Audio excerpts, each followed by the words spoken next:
She pointed toward the door. Ayla waved her hand, brushing it as a joke. Come on, I know you have a thing or two. Merida glared at her and then at Arad. Fine. She quickly walked downstairs and reached into a pile of clothes. From that, she pulled out a green robe, shorts, pants, a red leather jacket, and some brown shirts. Here you go. She gave them to Ayla and turned to leave. Hold up, Ayla called her. You didn't even let me choose. Merida shook her head. Then choose. I have other things to tend to. Merida, I called you here to help. Her father stared at her. You know I hate being interrupted while training. Merida replied with a sharp glare. You know how much is at stake with the coming tournament? Her father sighed. I know, but I can't deal with a woman alone. You know that? Merida scratched her head. Fine, but I will go immediately. She walked toward Ayla. Let's make this quick, she said, glaring at Arad with her father. At that moment, Arad glared back at her, an itch tingling inside his stomach. Chapter 46, The Dragon's Growing Connections. Merida looked toward Arad as he glared back at her. Why are you staring at me? She asked with an annoyed face. Arad shook his head.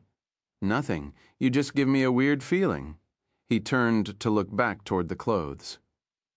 I won't let you take my daughter, the owner said with a smile. Arad looked at him, and then at Ayla. I already have one to deal with.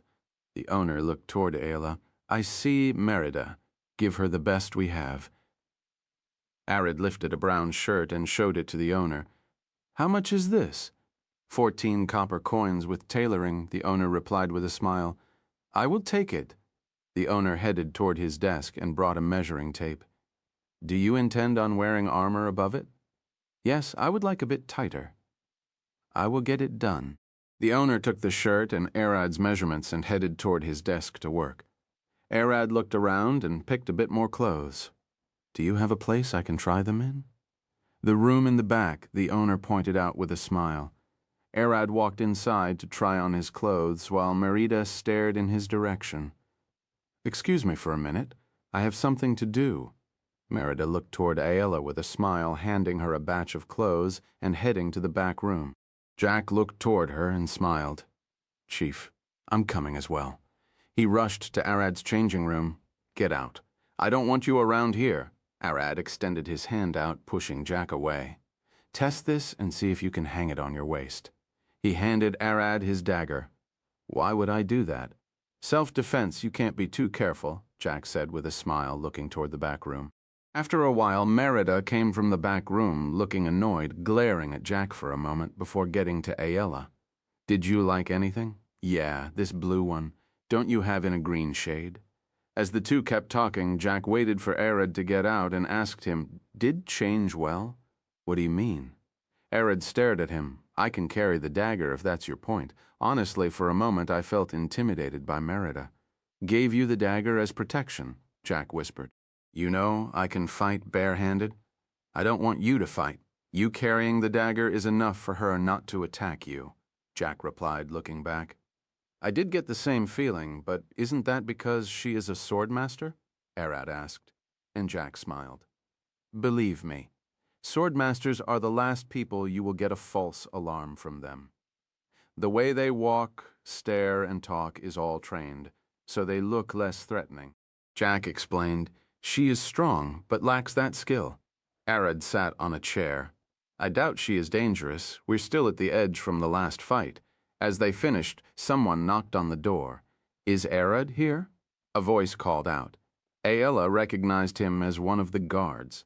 The owner approached the door and opened it. Is there a problem? The guard shook his head. No, I have a report to Sir Arad about their last attack. The guard looked behind the owner and spotted Arad approaching them. Did you find anything? Arad asked. The guard looked toward him. We found one of our soldiers unconscious and tied in a back alley. The attacker must have taken him down and stolen his armor when we scrambled to reach the scene. Arad scratched his head. Do you know how embarrassing is that? A criminal managed to secretly take one of you down and blend into your ranks in less than a minute. The guard looked down. That's why I'm here to report on it. The guards aren't going to brush this incident, and we take responsibility. He looked toward Arad with a sharp glare. Please, rest assured, such a thing won't happen again. The guard bowed down and left. The owner stared at Arad. The poor guards, they have to deal with this as well. When Arad heard him, he asked, "The guards have more problems?" "Yeah, there have been rumors about the city disbanding the guards and using bands of adventurers instead to keep the order. The new battalion will be called the Armed Defenders. A city without guards, are they crazy? No, guards are generally weaker than adventurers by a lot since they don't go out of their way to level up or fight monsters," the owner explained. "If an adventurer decided to be a criminal," Arad said, and the owner finished, "they can slaughter tens of guards before being captured. It's that simple." Bednov. That explains why she managed to trick them easily. They are strong for normal humans, but amateurs to powerful adventurers, Arad thought, looking back toward Ayla and Jack. What about people like Alcott? The owner stared at Arad for a while. Alcott? The S rank? He scratched his head. Alcott is too strong for anyone to consider chaining him in a cell. I remember once when they tried to arrest him, the man twisted the cell's bears with his bare hands and went for a drink and then returned. The owner laughed. Alcott walked back to his house, dropping on his bed. Damn it. He looked at his palm as it started shaking. This isn't the time for this. He sighed. As he rested, a small bat flew from the window and exploded into a puff of black smoke. "Alcott, how are you doing?" Ginger looked at him with a worried face. Alcott smiled. "I'm fine. I'm exhausted, and that's all." "No, you aren't. I told you to let the blood out." She touched his forehead. "I don't want to let go of this body without it.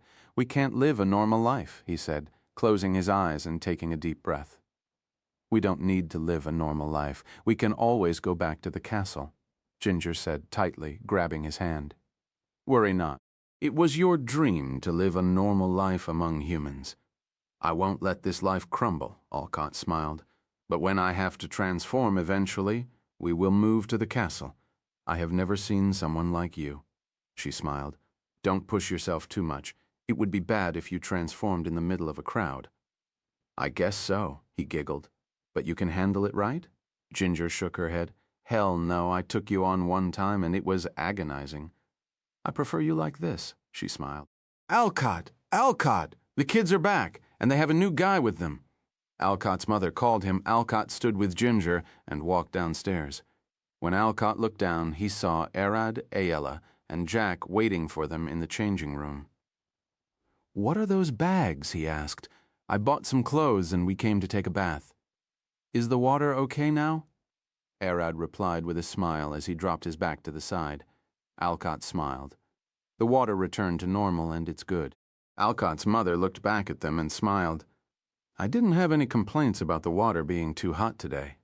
It's a blessing." "Lady Dima, the water is a bit cold." "What with that?" A woman walked from the bath, drying her long hair, and stared at them with a smile. Except this one, Alcott's mother sighed. Arad recognized the woman. It was Lila. "Ho, Arad. You're here for a bath." Lila smiled, approaching them. "This one, like the water scorching hot." Alcott's mom sighed, glaring at Lila with one eye. Lila laughed, "But I have to admit the temperature now is more suitable for most people." She then looked at Arad. "This is a good chance. I have someone I want you to meet," as Lila looked back. A woman in her early 20s walked out, stretching one arm as she dried her hair. "My daughter Mira, I'm sure you will get along well." She smiled as Mira looked at them. "Mom, is this the one who wanted to be my brother?" Mira said immediately upon spotting Arad, pointing when he called Lila Mom. Arad glared back at Lila. "You told her about that?" "Of course I would. She would have known eventually." Lila laughed, looking toward Ayla. "Who's the girl?" Ayla stood between Mira and Arad, his partner, carefully wording it so she can swing in both directions. Mira stared at them. "You can call me Mira. I'm both a carpenter and a tanner. If you want anything related to that, you can seek me out." She extended her hand toward Ayla. Ayla carefully took her hand. "Ayla, a fighter?" She scanned her from head to toe. "Can you make bows?" Mira smiled. I have quite the collection, care to check it. Hearing that, Aella's opinion completely changed with her expression. Yes, she said, with a big grin. Arad, can we go check her shop? Chapter 47, The Women's Plan. After the bath, replied Arad while staring at Mira and Aella, I should go in as well. Alcott stretched his arms, walking inside the bath with Arad and Jack. Aella walked in with Ginger while Mira and her mother headed back inside the bath. Arad noticed the hair on Alcott's back and chest had grown. Something was off, as just yesterday he didn't have that much. Do you mind if I ask something? Arad looked toward Alcott. You already asked. What is it? Alcott smiled. The hair on your back, didn't it grow? Alcott laughed. Of course, the more manly you are, the hairier you get. He tried to diverge the conversation from his mixed blood. That makes no sense. Jack stared at them. It makes sense. Remember how much power I used to get us out of the dungeon? Alcott stared at him. All that adrenaline would give you a hair or two. That isn't what I meant. Jack scratched his head. All barbarians, I know, are smooth. They rage. There's nothing manly about being angry. Alcott clenched his fist. Drawing your strength with your free will is the right way. It doesn't matter as long as you win. Arad looked at them. True strength isn't smashing things. It's controlling your rage, anger, and the power to direct it. Don't lose yourself, otherwise you will hurt those close to you. Alcott stared at them with a sharp glare. Did you lose control? I did one time. Luckily for me, Ginger was strong enough to keep me in check. Alcott smiled, remembering the day he lost control and transformed. There is no way a single person can cause a lot of damage. Jack cracked his neck, one sleeping dart, and it's all over. Alcott looked at him. Have you ever wondered why Nina is working as a receptionist? A look of terror crossed his face, remembering the bloodbath. Didn't she just retire? Jack looked at him. You have to ask her about it. I don't think she will mind telling you the story. Alcott smiled, standing up. I will be going out. On the other side, Aella stretched her arms, cracking her shoulders. It's always amazing to rest after a long fight, she said, looking toward Ginger. That's right, it mends the bones. Aella looked at Ginger's overly pale skin, blue-ish fingernails, and blood-red hair. Are you okay? Aren't you sick? She asked. Ginger shook her head. I hear that a lot, but I'm fine. It's just how I look, she replied with a smile. The water is hot. I don't expect someone's nails to stay blue here. You look as if you were standing in the cold. Aella stared at her. An elf's eyes can't mistake such things as if your blood isn't circulating well. Ginger shook her head. I don't move a lot, and always had a weak body. I'm fine. I can't imagine a weak body surviving that. Aella pointed toward Ginger's back. 3 claw-shaped scars ran from her neck down to her hips. Ah, those? She smiled. I got them from a monster. He clawed my back when I wasn't paying attention. The moon was full that day, as the wolves howled in the distance. The moon? Was it a werewolf? Aella asked, and Ginger nodded. A strong one at that. But for now, let's talk about something more pleasant, she smiled. Like what? Aella tilted her head. Arad, how are you two doing? She grinned, resting her chin on her hand. Did he make any move, or did you make a move? Aella pushed her hand under the water and splashed Ginger. Who gave you the idea? Ginger protected her head with her palm and laughed. This reaction, I'm right. You elves are proud and cocky. It was strange seeing you following him happily. What is that supposed to mean? Aella growled, splashing the water at Ginger with her red face. Come on, be honest. What did trigger you with Arad? Ginger smiled, approaching Aella. Speak. Aella looked away. I just thought he looked strange at the start. His eyes held a weird power in them. She looked around. The bath was empty. But after he saved my life from the frog, I discovered he was a dragon. Ginger looked. I see. It's different from Alcott and me. How did you two get together? Aella asked. It wasn't easy, neither pleasant for me, to be honest. Ginger shook her head. He walked to my house, beat the hell out of me, and dragged me back to his home where he chained me for weeks. He can't do that. Ayla gasped. No, I can understand where he was coming from. Ginger smiled. I was a powerful vampire lord. He invaded my castle and then took me back to try transforming into a vampire. She giggled in her thoughts. It doesn't matter if you understand. Ayla gasped again. I would have done the same in his place. Ginger smiled, grabbing Ayla's hand. You have to make a move before you lose him, she said. Lose him? Ayla thought, the image of Mira and Merida flashing in her mind. She immediately shook her head, her 2 ears flapping on her cheek. Why did I think of those two? See, you already care. It's better to start early. Ginger smiled. Can you cook? Why ask? The closest way to a man's heart is his stomach. That is at least true for Alcott. Start by cooking something delicious that will give an edge on him, Ginger suggested. Arad is a dragon last time I heard of him. He liked monsters raw, Ayala said with a sigh. I can't cook that. Then hunt something for him. When on a quest, just hunt a small monster and give him a snack. She poked Ayala's stomach. He won't refuse it, and slowly you will get up his list. Is there any normal food that he might like, except for meat? Ayala smiled. Ginger shook her head. You elves don't like meat, but that's a plus for you, she smiled. Cook him some meat. I hate handling it, and we can't even digest it, Ayala replied. That's the point. Arad knows you hate meat. Seeing you go out of your way for him is a massive advantage. Ginger grinned. Arad and Alcott are of the same breed. You can always rely on them when you need them. What do you mean? Ayala asked. I know a caring man when I see you. Just ask Arad to carry you back to the inn and see how he will react. Ginger said, he won't turn you down. And in the years to come, you will have a country-destroying dragon behind your back. You know a lot about those things, Ayla replied. I don't have that much experience myself, Ginger giggled. Since Alcott dragged me with him, she thought, as more people for advice. But don't ask Lila, as she might have already set her eye on Arad for her daughter. Ginger scratched her chin. Amber might be a good choice as well. Ayla looked at the wall. I did want to ask, since where you and Alcott are married, you don't seem to have children. Ginger smiled. We've been married for 20 years. I sadly can't bear children. She patted her belly. That who has no like can't grant it. Isn't that a problem with Alcott? Ayla looked at Ginger with a strange face.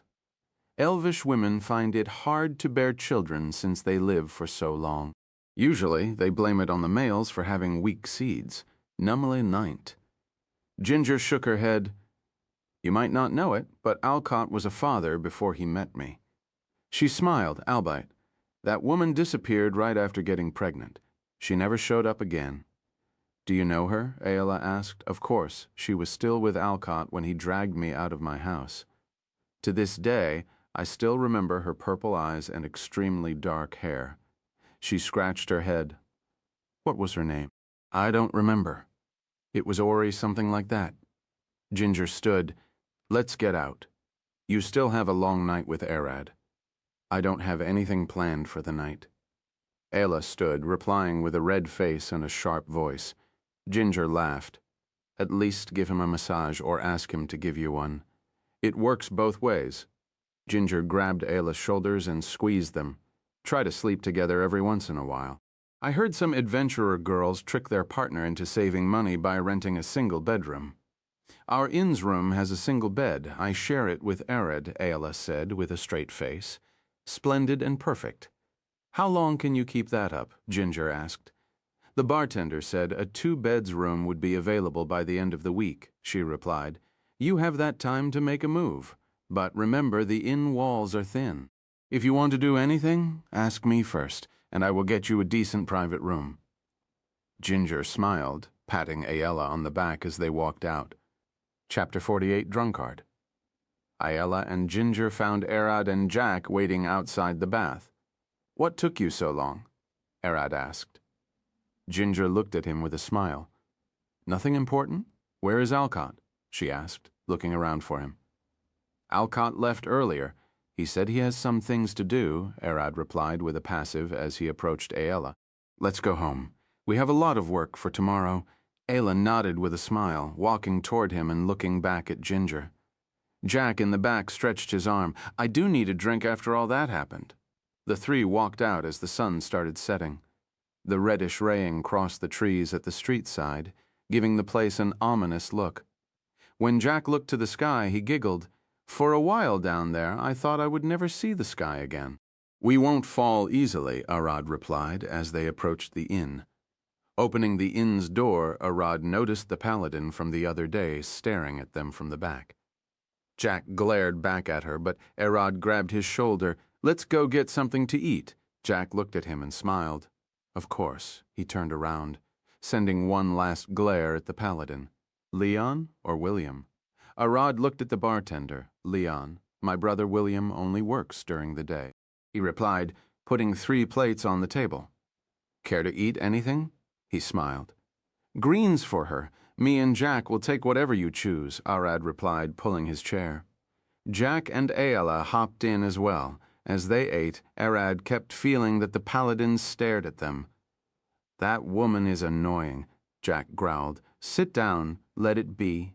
Arad stopped him. We don't want trouble. Staring won't hurt us, Aela added while eating. Jack looked back at his plate. You're right.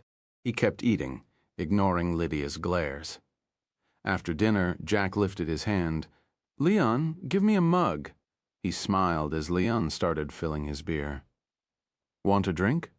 Jack looked at Arad with a smile. Probably not. I do want to sleep and wake up early, Arad replied. You aren't fun at all. But being serious about work means we will get a lot of money, so I don't mind. Jack chugged his mug down. Leon looked at them. How about you take a day off each week? A night where you can relax and rest. That sounds nice. What should we make it? Arad looked at Aela. Saturday or Monday. That is what most people take as a day off, she replied with a smile. Leon looked at them with a smile. I suggest you take Friday as the day off.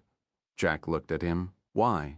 Since no one is working on Saturday, you can hog-haul the nice quests, Leon replied, smiling. Today is Tuesday. You still have 2 days to work. Arad nodded. We will do that. Can I drink a bit? Finish my mug? Jack looked at Arad. I don't mind, as long as it doesn't affect your performance, he replied. Jack was old enough to be responsible. Arad and Aela walked upstairs toward their room while Jack kept drinking. Hey, you. A blonde elf approached Arad, glaring back at his friends. When he got close, Jack could smell the alcohol reeking from him. He was drunk to the core. You are with elf women, right? He stared at Jack with withering eyes. You're with her, right? He was shaking. Vars, come back here. Don't bother other people. A human man called him from the back. The elf turned around, staring at the man and the woman barbarian laughing beside him. Shut up, Gojo. My words are with this man. He turned toward Jack, barely standing straight. Say, does that elf woman with you count with feet as well? Tell them, it's convenient, isn't it? He glared at Jack. Jack remembered Aela using it inside the dungeon. He looked at the elf, smiling. She never uses it. Said meters is better. He intentionally wanted to trigger him. Vars paused, staring at Jack for a moment, and then looked down. Then I'm the weird one, he sighed. Anyway, we want to hire a rogue, a skilled one. Do you have any recommendations? Jack got taken aback by Vars's quick change. Are you still drunk? I was never drunk. That was an act. He smiled. Jack looked at the back, and the other two approached him. We must get serious if Vars of all people is standing up. Gojo sighed. Name is Gojo. The elf is Vars, and she is Gug. The woman lifted her bulky arm. This is Gug. Nice to meet you. Jack scratched his head. What kind of rogue do you need? Or at least tell me the type of job. He stared at them. Novnand. We need to retrieve a stolen artifact from a highly secured place. It's a castle-level type of heist. Gojo explained, give us the best. I know a woman, a tiefling with a rotten personality. Expect no respect from her at all. But she can do the job if you strike a deal with her. Jack smiled. She also won't mind doing some shady things, like cleaning, retrieving items alive or dead. As long as she can get the job done, give us her contacts, Gojo asked with a smile. Go to the western slums, Jack smiled. Is that all? Vars stared at him. She already knows, Jack kept drinking. Bam! The barbarian smacked his back with her palm. Thanks for the info. Jack started coughing, almost dying after the hit. I breathed the beer. He looked back at the three leaving. I already have a party. My big sister should take care of you all, he kept drinking. Bang. A mug smacked beside him. Another one looking to the side. It was Lydia, the paladin. The place suddenly started to stink. Jack growled and Lydia glared at him. Speak for yourself, rat. She glared at him with a divine light in her eyes. Jack gulped his mug and stared. Who talked with you, stink bug? When was the last time you took a shower with your dirty helmet-wearing ass? Lydia swung her fist his head, but he weaved around, dodging the attack. What was that for? Leon stared at them. No fighting. Leon, she was trying to wipe her hand on my face. Jack cried, pointing at Lydia. Are you drunk? Leon replied, staring at his face. No, I can't be sane with her sitting beside me. He stared at Lydia. Why did you sit here? This isn't your problem, she growled, pushing her mug to Leon. A second one. She tapped it on the table. Me too. Jack pushed his mug as well. Don't you have to go now? Leon stared at Jack. You have work tomorrow. I can handle it. Don't worry about me. Jack smiled, tapping his mug on the table. Leon poured them both a second shot, which they downed instantly. The high priests came with the mages. They didn't seem to know about you stealing the letter, Lydia sighed. Why would they? Jack smiled, downing a third mug. Lydia stared at him. How did you do it? I don't speak with a woman who can't drink, Jack growled, gulping his mug. Lydia finished her and stared at him. How did you do it? Jack grinned. Forged the letter. I know some skilled people. The letter you have is fake. The real one is in trusty hands. Lydia was taken aback. The letter even had the holy seal on it. She grabbed him by the shoulder. Only the hands of a devout believer can make the seal. Jack pushed her arm and stared at her. I can find more of your people at the whorehouse, and I'm not even joking. Jack kept drinking. Lying scoundrel. They will lose their holiness engaging in such acts. She glared at him with a deathly stare. Believe it or not, your church has mixed its lunacy in religion. Jack poked her forehead. Mind your eyes. They might pop out. Thud, Lydia punched his shoulder, looking away as she downed her mug. You lying bastard. We rogues spit lies when we need to. It's a reality that your church is corrupt to the core, and there is nothing you can do about it. Jack growled while drinking. Leon grabbed Jack's hands and took the mug. Stop. You had enough. He stared at his face. You clearly can't take more. Go sleep. Thud. He gave me a water skin. Jack stared at him for a moment, and then swiftly waved his hand, snatching the mug back. See, I can still take more. He downed it in a single gulp. Bam. Jack banged the mug on the table. More, more. Lydia smacked her mug as well. More, give me more, she cried. Leon stared at them. You two are drunk. No more for you. He grabbed them by the shoulder and helped them stand. To your rooms now, he growled. Jack and Lydia walked upstairs with grumpy faces. That stingy bastard, she growled. Jack stared at her with a smile. Excuse me for a moment. Got a shop. He leaped out of the window just to return a while later with a box full of beer. Chapter 49, Tavern Night. Not R18, but close, build up. Arad entered his room with Ayala beside him. Should we sleep early? Ayala asked with a smile. Of course, I want to get many jobs done tomorrow, Arad replied, sitting in the corner and closing his eyes. Ayala looked at him, a sad grin on her face. Can you use the bed? Arad opened one eye and looked at her. You should use it. We talked about it before. The bed is wide enough for us both, Ayala said, approaching him. The slave contract will trigger. I don't want to deal with any problems right now, Arad replied while closing his eyes. puffing her cheek. Ella bent down and picked him from his side. "Up you go," she growled. Arid opened his eyes and stared at her. "Let go of me." Looking down with his powerful dragon eyes, he could see a faint trace of her pants showing on her robe. Since Aella didn't let go of him immediately, he extended his hand and grabbed her robe, pulling her pants up to trip her. To his bad luck, she was too flexible to be affected, and she dropped him on the bed. Arid glared up at her. "Fine, you win." Aella stared at him with a smile.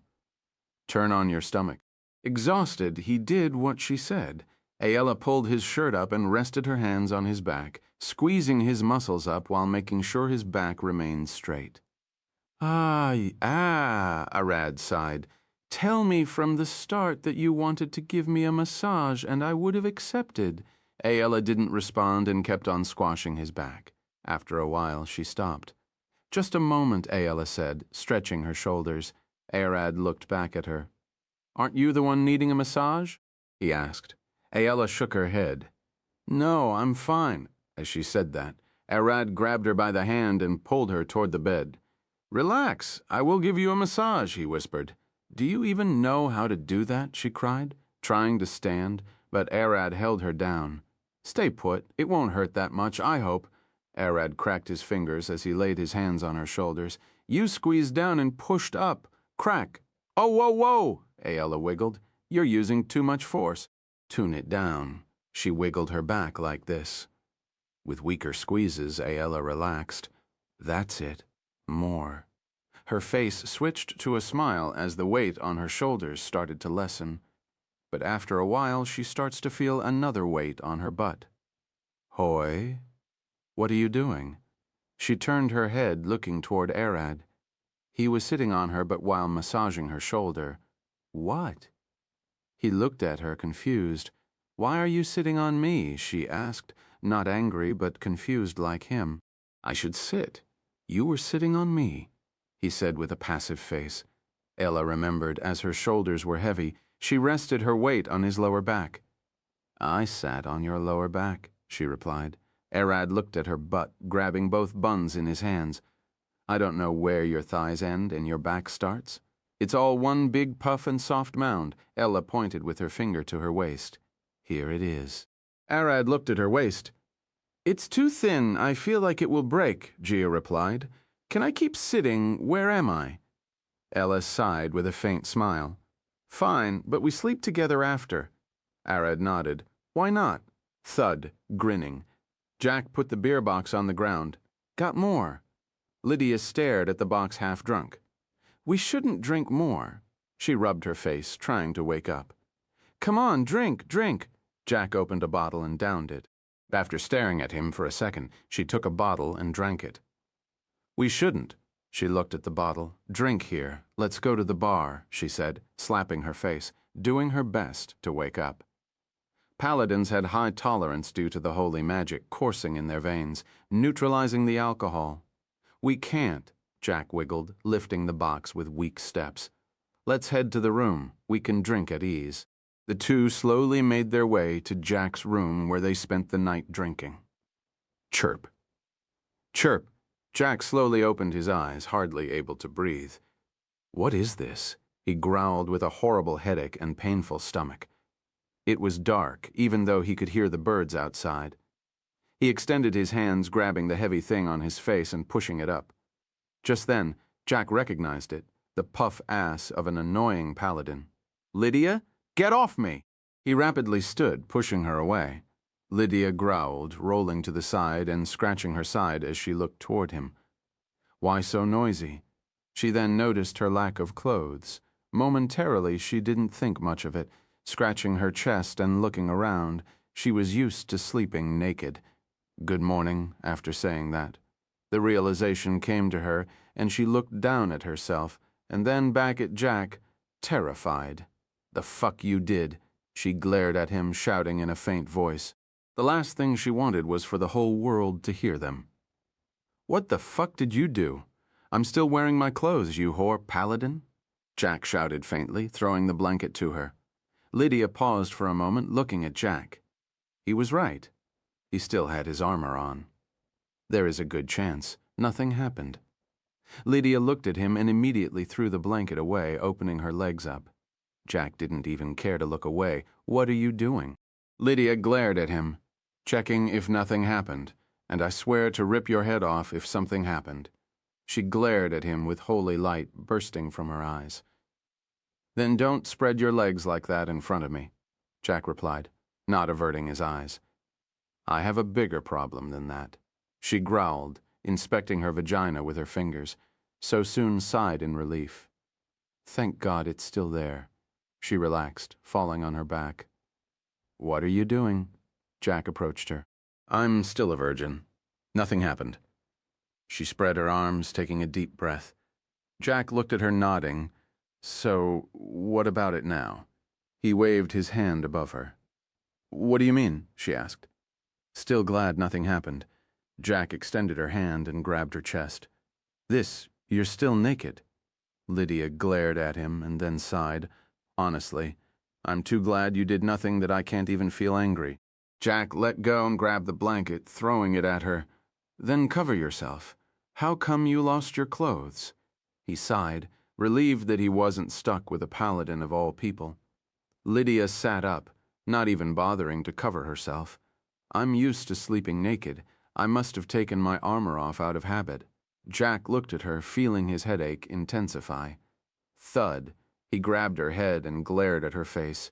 "Cover yourself, stripping paladin. Why do I, a rogue, has to play the decent one here?" She looked at him and then lay on the bed. "I don't care anymore, at least around you. Just let me calm down a bit." "Damn you." Jack covered her again and stood, stretching his arms. "My head is hurting. I must have drunk more than I should." He sat on the ground. Lydia stood and grabbed his head in her palm. Cleanse. A gust of light gushed from her hand and washed over him, clearing his body of all the toxins and curing the hangover. Jack lifted his head, looking at her dangling milkers, barely seeing her face. "Wear something. You're taking for a safe person more than you should." He stood. "I know you won't do anything, and you already saw me naked. So where is the problem?" she said with a smile. "Said the paladin who tried to kill me a few days ago." "You're pushing your luck too much," Jack replied, staring back at her. "You're a paladin, remember?" She sat on the bed. "You say that, but you won't do anything." She smiled. Thud. The next moment, she found herself pinned on the bed with Jack holding her arms with one hand and pinning her legs with his knees. "It doesn't matter if it was a rogue or a saint. Be on guard, as you can't be too careful," Jack said, poking her neck with his second hand before letting go of her. "This why I say most of your people can be found at a whorehouse. You're too carefree." "Sorry." She stood, wearing her clothes while staring at his back. The two of them got out, walking downstairs to the counter. "William, breakfast for 2 people." William nodded with a smile. "You two are together again. Did you reach an understanding?" "No," Jack replied immediately. Lydia stared at William. "It's not worth wasting my time." She rested her arm on Jack's shoulder. "We might get used to him." "I will not work for your church," Jack replied immediately, pushing her arm away. "How about personal requests?" Lydia smiled. "I hate the church, but not individual people. I guess I can hear you." Jack sighed. Chapter 50, The Paladin's Quest. Lydia stared at Jack. "People have been disappearing at night in the western village of Oak Edge. We need someone to investigate." Jack stared at her. "That's the guard's job, right?" Lydia shook her face. "We lost them all. About 20 people disappeared without a trace." Jack froze in place. "If it's severe, can't you find someone else to do it?" "We tried to contact Alcott, but his wife kicked us out, saying he doesn't need problems." Lydia shook her head.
You better drop a quest at the guild, and we might take it, Jack said, finishing his breakfast. Thud? Jack, is there a problem? Arad and Ayala walked down to see Lydia. They immediately assumed she was here for trouble. Shafe, she seems to have an interesting quest. Countless people disappeared at night in the western village of Oakedge. She wants us to investigate, Jack said, pointing with his thumb at Lydia. We can't take it even if we want. Such a quest will be over our rank, Arad replied, and he was right. Jack scratched his chin. I can fix that. You can get us higher quests. Arad looked at him. If that is the case, then say it. Ella grabbed Arad's shoulder. We shouldn't. That's dangerous. It's dangerous if we were low-level adventurers. He was right. Even Ella was a level 12 fighter. We can do it with this quest. Jack looked at Lydia. Post the quest as investigation, not solving. Just go there, see what's happening, and report back, and you will just happen to be forced to solve it. Lydia stared at him with a worried face. That's it. Simple, right? No, if that is the case, I would go with you. I don't care how strong you are. You will need healing and holy damage. Lydia stood, a holy flare in her eyes. Jack looked at Arad. We will take it, but not now. I want to train a bit with Amber. I also want to check Mira's shop for a new bow, Ayla added with a smile. Right. We have to check the divination mage for you as well, Jack added, scratching his head. Thud, he stood up, looking at Arad. Divination mage? Did you lose something? Lydia asked. Arad looked at her, scratching his head.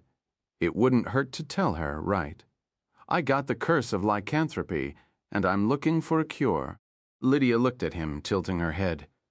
What kind of lycanthropy are we talking about in this case? Mild, moon, random, or a full beast? Arad took a step back. There are different types? Mild means you only have a bit more hair on your body, harder nails and sharp senses with a slightly violent personality. Lydia counted with one hand. Moon means you have the effects of the mild but are forced to transform on the night of the full moon, the night before and after. She added another finger. Random means that on top of the moon you can transform randomly due to emotional distress, pain, or even hearing the howling of wolves. Of course you can't control the beast. She then smiled. Full beast is when you can freely change between human, wolf, or a hybrid form. Have access to all your powers at will, albeit with a strong hunger for humanoid flesh, she explained. I don't know. I just got infected, Arad replied.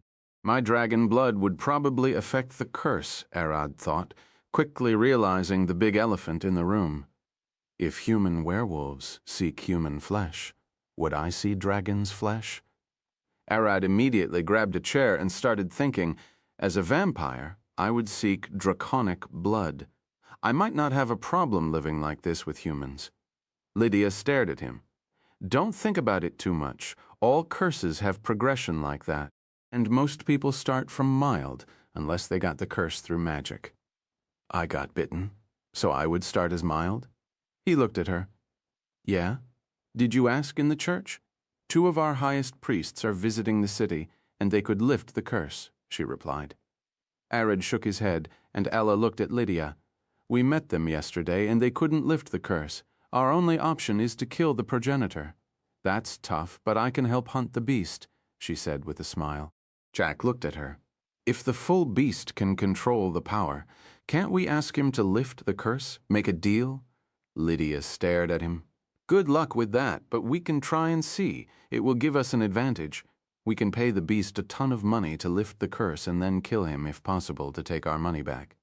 Jack stood smiling, Lydia thought, and we won't need to go through the pain of the ritual. She then pointed at Jack.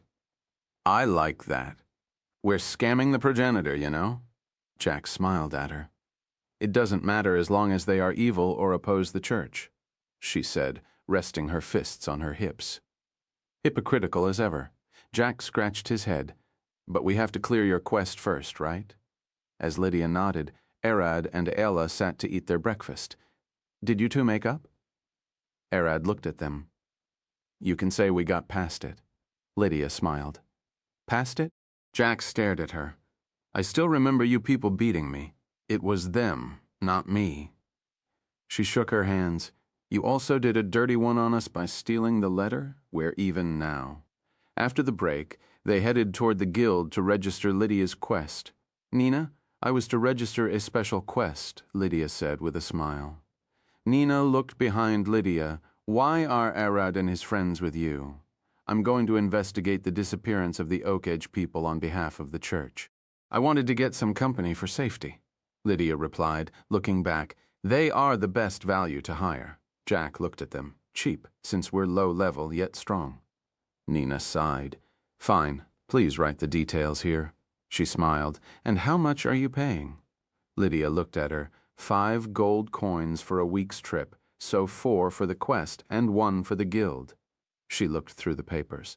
The guild usually gets 20% of the pay, but this quest is a bit unpredictable. Make it 7 gold coins and the guild will only take 1. Nina knocked on the table with her finger. I say 2 gold coins for each of them is a good price to risk their lives for a week. Jack looked at Jack. Mira is trying to get us a good deal. Look, she already registered the guild's pay as 1 gold coin out of 5. The other 2 coins are going straight to us. Lydia sighed. Fine, here are 7 gold coins. Lydia immediately dropped the gold on the table with a smile. You didn't argue? Nina was surprised. Paladins are usually hard-headed about deals. Better pay, better work, Lydia replied, as she took the signed quest and handed it to Arad. Your turn. Arad took the quest back to Lydia. We accept Lydia's request. Can you register it? Of course, she smiled, stamping the paper. Amber is waiting for you at the training ground, she added. Chapter 51, Bonus 1-Tier Fire Training, I. After getting the quest, the party headed toward the training ground to meet Amber, who was there to train Arad. Arad, are you ready? She waved her hand, calling him in. Aella looked at him. We will wait here. She, Jack, and Lydia sat on the fence as Arad walked into the training ground. When the adventurer there saw him walk in, they rushed out as fast as they could. He's here, Arad stopped, looking at them. What happened? We will watch. This is going to be fun, one of the adventurers said, rushing to find his spot on the fence. News about you fighting alongside Alcott and wrestling werewolves are hotter than your flames. Hurry, go bring some snacks, an adventurer yelled. Am I some kind of show?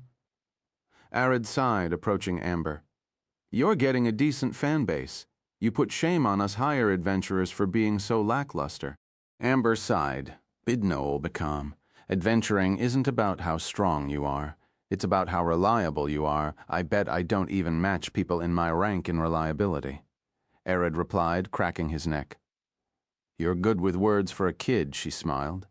Did you buy any spell books, or will we use 0 tier? Amber asked with a smile. Arad reached under his coat, pulling out the spell book he got from the dungeon. Where did you pull that out? Amber asked. Doesn't matter. He handed the tome to her. I found it in a dungeon. Can you decipher some of the spells in it? At that moment, both Arad and Amber felt a sharp bloodlust that only remained for a moment. What was that? Arad looked at the crowd. Amber looked around. I know all the spells in the book. Sore now, can you give it to the guild? She asked. This book belongs to a sorcerer named Jeremy who disappeared in the dungeon you escaped. Arad sighed. Fine, I don't need a spell book anyway. He waved his hands. That isn't true. You can learn a spell or two without a spell book, but once you start having tens of spells, it becomes a necessity, she explained. Then I will buy an empty one later. You will teach me the spells here, right? Arad stared at her. Amber took the book from his hand and walked toward her bag at the edge of the training ground. From it, she pulled her spell book. Nina, she shouted. What? Nina rushed toward her. This is Jeremy's spell book. You know what to do with it, Amber said. Nina nodded, taking the book into the guild. As Nina walked across the hallway, a shadowy figure appeared behind her, swinging a blade at her face. Grah!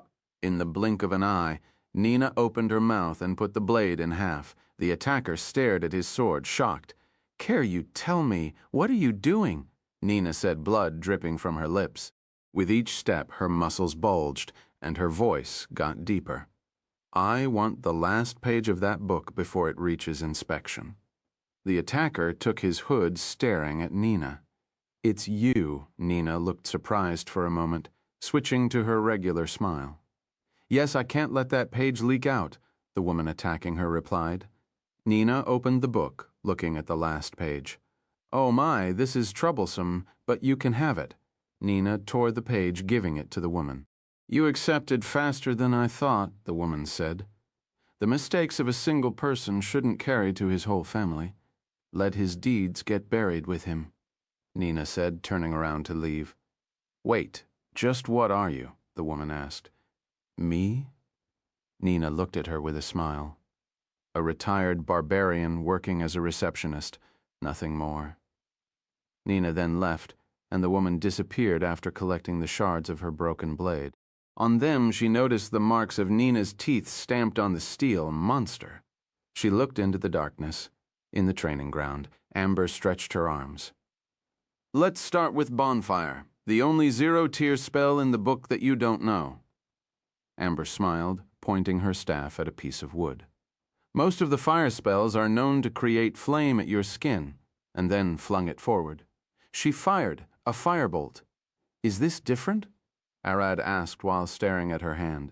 It is one of the few spells that can ignite things remotely. Amber pointed at the piece of wood. Again, bonfire, and it ignited. Can I set people's clothes ablaze? Arad asked. Depends on the target and their magic density. You might be able to ignite a fighter of lower level than you, but forget about wizards and sorcerers. Amber smiled. This spell is mostly used as a distraction and against carriages. Arad looked at his hand. Bonefire. The wood ignited again. Nicely done. Amber smiled. Now let's go for the one-tier spells, and let's see if you can learn them. With a grin, she opened her hand and asked Arad to move away. This is my specialty. Flamecloak va voom. Her body burst into flames from head to toe, creating a towering pillar of fire reaching the sky at the initial ignition. We mages hate getting in close combat. This spell is designed so we can get some space, she smiled. No one wants a hug from a blazing fireball, Arad said, closing his eyes. So it's just like Fire Fist and Fire Kick, but I need to cover my whole body. Flamecloak v voom. But at that moment, Arad felt his voice slowly getting weaker. Puff. What was that? The spell was consuming your mana. You have to keep that in mind when using spells from the 1 tier or higher. Flame Cloak costs 2 MP per second, she explained. How much damage does it do? Arad asked, looking at his hands. This might be a strong spell if I paired it with Fire Kick and Fire Fist. The damage is decent from 2000 from 24 at the first level and Refinement. At the third level, and Refinement, it will deal a whopping 1872, Flamecloak level 1, Refinement 1-2 MP second 4 2004 second Flamecloak, level 1 Refinement 3 MP second 4048 second. Flamecloak level 2 Refinement 1-2 MP second 4048 second. Flamecloak level 2 Refinement 3 Watt 2 MP second 12 to 48 second. Flamecloak level 3 Refinement 2 MP second 12 to 48 second. Flamecloak level 3 Refinement 2 MP second T 72 second. Flamecloak level 3 Refinement 2 MP second T 72 second. So the mana consumption doesn't increase? Of course it won't. Spell levels and refinements are your mastery over the magic. The magic won't cost more when it becomes more efficient. Amber replied with a serious face. Arad smiled, grabbing his staff. I understand. I better use the best I can all the time. Amber nodded. That's it. You will be wasting damage otherwise. She then looked toward the adventurers. Can someone of you brink us 2 dummies? Hearing her, 2 adventurers rushed into the guild. Why dummies? Arad asked. It's better to use a target for the next one. It has a strange side effect, Amber replied. After waiting a bit, the dummies were ready. Amber pointed her staff at one of them. Flamethrower va vom. A gust of flame escaped her hand, blasting the target with something akin to a water stream. But from fire, after just a few moments, the flames started splashing around. When the fire burns a hole in the target, it starts splashing around, so be careful to not hit your allies. With a gentle move, she waved her hand and stopped the spell. Arad opened his palm and pointed at his target. I will need to explain the spell beforehand, so Amber was about to start explaining when a gust of fire exploded from Arad's hand, scorching the target. I can use it. Just Fire Fist, but with stronger flames, Arad said. With a passive Face Chapter 52 one-tier fire training, Amber stared at Arad and held her aching head, trying her best to understand what she just saw. Tier magic was intuitive. As long as you have a sane mind, you can even imitate it. But it's a different beast starting from the 1 tier. Flamecloak as a spell was an exception, as it's just a Fire Fist turned into a fire body. Amber glared at Arad. Flamethrower is not a spell he should be able to use without learning the inscriptions. She even started to suspect he studied magic somewhere. Arad, would you mind demonstrating how you fought the werewolves? Amber asked, looking at him. Do I have a sparring partner? Amber looked toward the adventurers. All of them hid under the fence. Some could beat Arad, but they didn't want to spend a night with painful burns. No, just how you fought, spells and the like, Amber said, taking a step back. Arad walked toward the middle of the training ground, thinking about what to do. Well, werewolves are fast that hitting them with firebolt was a pain. So I decided to close the distance like this. Arad took a step forward, and the ground exploded under his foot as he walked. Constant fire kick and Fire Fist made him a walking bombshell. Amber took a few steps back as the dust and stones from the ground flew at her face. And since I was using my hands and feet to run and punch, I did this when wrestling the beasts. Arad opened his mouth, shooting firebolt like no tomorrow. What? Amber rushed back, avoiding the stream of fire with a hair strand. Now that I learned 2 new spells, I would like to add them in as Arad said that. His whole body exploded in a crimson inferno. Sadly, I can't see a useful way to incorporate Flamethrower. Feeling more depressed than ever, Amber mumbled, You can use it to burn armored people. The constant stream of fire will heat their armor and get into the crevices. Bam. Arad's flames faded instantly, leaving a smoking, scorched ring around him. Can't use it to attack? An adventurer asked from the back. He looked like a wizard with a massive book in his hand. Doesn't it cost MP? With my speed, I prefer using Firebolt, Arad replied, looking at him. I see, it's all about how much damage you can achieve. The wizard opened his book and started writing. Flamethrower deals a base damage of 224 a second, double what a wizard can get from Firebolt. But with you can get around 336 from 3 Firebolts. The wizard started mumbling as Arad scratched his head. I'm thinking about damage at all. I thought it would be better to save MP till I need it. Red Dragon bloodline is something. No wonder they come arrogant. A fighter sighed in the back, imagining the horror of being roasted alive. Hearing that, Arad thought to himself, I'm not even a red bloodline. I don't feel like void dragons are better than reds with fire. He looked to the sky. But Mom said we void are from the magic dragon type. Do I have a higher affinity for magic in general? Arad sighed. I will admit the guild is right about your potential to reach an S rank. Amber walked forward with a sad face. All I can do now is teach you what I know. She opened her palm with a spark. I failed to reach Nina's level. Even Alcott ground his way to the top. Burning claws, her fingers extended, forming long flame claws. You can call this an improved version of Fire Fist. Those claws can cut steel if given enough time. Amber looked to the side, and one of the adventurers rushed in with an old metal shield. Amber herself couldn't lift the heavy tower shield and had the adventurer keep it straight. This thing is as thick as a fist, usually used by frontliners, also called tanks. Amber put her finger on the shield and slowly moved it with a spark. She cut it into pieces. If you got captured, just point at someone's stomach or face, and they are dead. Arad nodded. You didn't tell me about the flamethrower damage. He looked at the wizard at the back. He said something about 224. You're the one who said you don't care about damage. Amber sighed, quickly stating the damage. Flamethrower level 1, refinement 1, 2 MPs, second, 224 second. Flamethrower level 1, refinement 2 MP second, 424 second.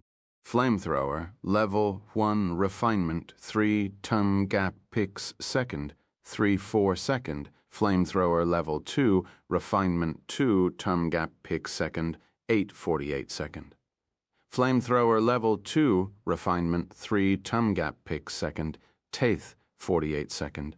Flamethrower level 3, refinement 2 tumgap pick second, 1248 second.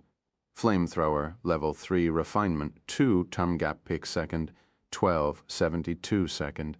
Flamethrower level 3, refinement 2 tumgap pick second, 1272 second. Flamethrower level 3, refinement 3 tumgap pick second, 1872 second. It's the same as Flame Cloak. Amber looked at her hands. They use the same amount of MP after all. But you can guess that without me telling you. No, I can't guess it. Arad sighed. Amber stared at him, thinking he was trying to be nice to her. I would have felt better if he only said my explanation was lacking. Fireclaw is the same, but you get closer to the max damage. I also recommend using at the second level on minimum to cut metals. Amber looked at Arad. As you know, metals need a lot of heat to melt. Arad opened his palm, attempting to create the claw. Probably I should fail this. He looked toward Amber, feeling she wasn't happy to see him fling spells around. Clack, boom. Arad's fist flashed blue and then white, exploding in a bright crimson rose. Amber got scared by the explosion. For a moment, she couldn't believe seeing Arad roll so fast. As Arad hit the fence, he looked toward her with one eye. Good. Combining my scales and void allowed me to absorb a good chunk of the hit. But I hit my elbow pretty bad. Arad! Aela shouted, rushing in, but Jack just stared from the side. You aren't going to help? Lydia asked while poking him. Jack looked back at her. You're the healer around here, aren't you? He's your leader, Jack looked back at Arad, knowing the explosion was fake. Shafe would be fine with such an explosion. I saw him tank worse, he said, remembering when Arad tanked the Salamander Queen's breath. Lydia grabbed Jack by the shoulder and dragged him toward Arad. I will go with you, so come on. Jack didn't move a muscle, letting her drag him from the shoulder as if he was a solid statue. Amber and Aela were already with Arad when Lydia arrived. How is he doing? He's surprisingly fine. Amber gasped, remembering how loud the explosion was. His right elbow is hurt. Can you heal him? Aela stared at Lydia. Of course I can, she smiled, pointing her hand at Arad's elbow. Interesting, she mumbled. What? Arad asked, staring at her face. Your body is scary. I can't feel a damn thing inside, Lydia said, pulling her hand away. What are you supposed to feel? It's magic, cast and done, right? Arad stared at her. Usually when I heal people, I can feel their bones and muscles, but I can't feel a thing inside you. Lydia scratched her head. I know your wound healed, but not exactly how. Chapter 53, 1 Tier Fire Training. Arad stared at Lydia. That sounds strange. Is it because of my draconic bloodline? After standing, yeah. Seeing the power of your magic, I would say that's the case. Amber looked at Arad. Just like bonfire, your mana density is muffling her senses. Aela grabbed Arad's hand and helped him stand. Should we stop the training? You are getting hurt. Arad stared at her for a moment, patting her head. I'm fine. You know I can take more? Come on, lady. The man fought werewolves. One of the adventurers shouted.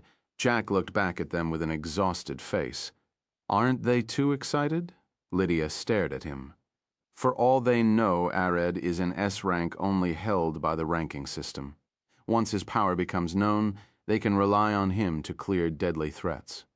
Jack nodded. I remember seeing the injured adventurers on expeditions. It would have helped to have a powerful blaster. He smiled. I bet they would be thrilled if he could do a massive explosion to mow down the hordes of minions. Exactly. Lydia turned around. Let's go. Aella patted Arad's back. Be careful. Amber looked at them. Okay, look at me. She lifted a finger in front of Arad. Release the magic from the base and ignite it with your nail. Do it slowly at first, and then increase the firepower. Arad lifted his finger, creating a stream of fire similar to flamethrower. Not like that. The inscription is MPO2 Ingus, Amber said with a straight face. Arad stared at her, tilting his head. What? MPO2 Ingus? The basic fire ignition, don't you know that? She stared at him, confused more than he was. I don't know it. I never studied magic. Start from the beginning, Arad replied to her. Stop joking. You can't use all that fire magic without knowing MPO2 Ingus. She scratched her head. Don't tell me all of this was innate. It is. I'm a red draconic bloodline, of course. I can manipulate flames. Even the mages who came to the city said I'm an early generation, Arad replied with a passive face. Your draconic ancestor could be as close as a grandfather. No wonder your fire mastery is high. Amber sighed. Now that makes more sense. She sat down. Are you okay? Arad asked, looking at her face. I'm fine. Amber smiled, standing up. Let me teach you MPO2 Ignis. She smiled.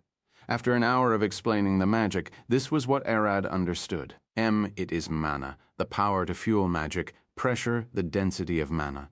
O is the burning medium, oxygen. 2. How many units are needed? You can either absorb it from the air or create it with magic.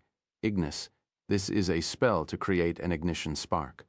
Arad wasn't even listening when she explained, since he could cast magic innately. So, like this?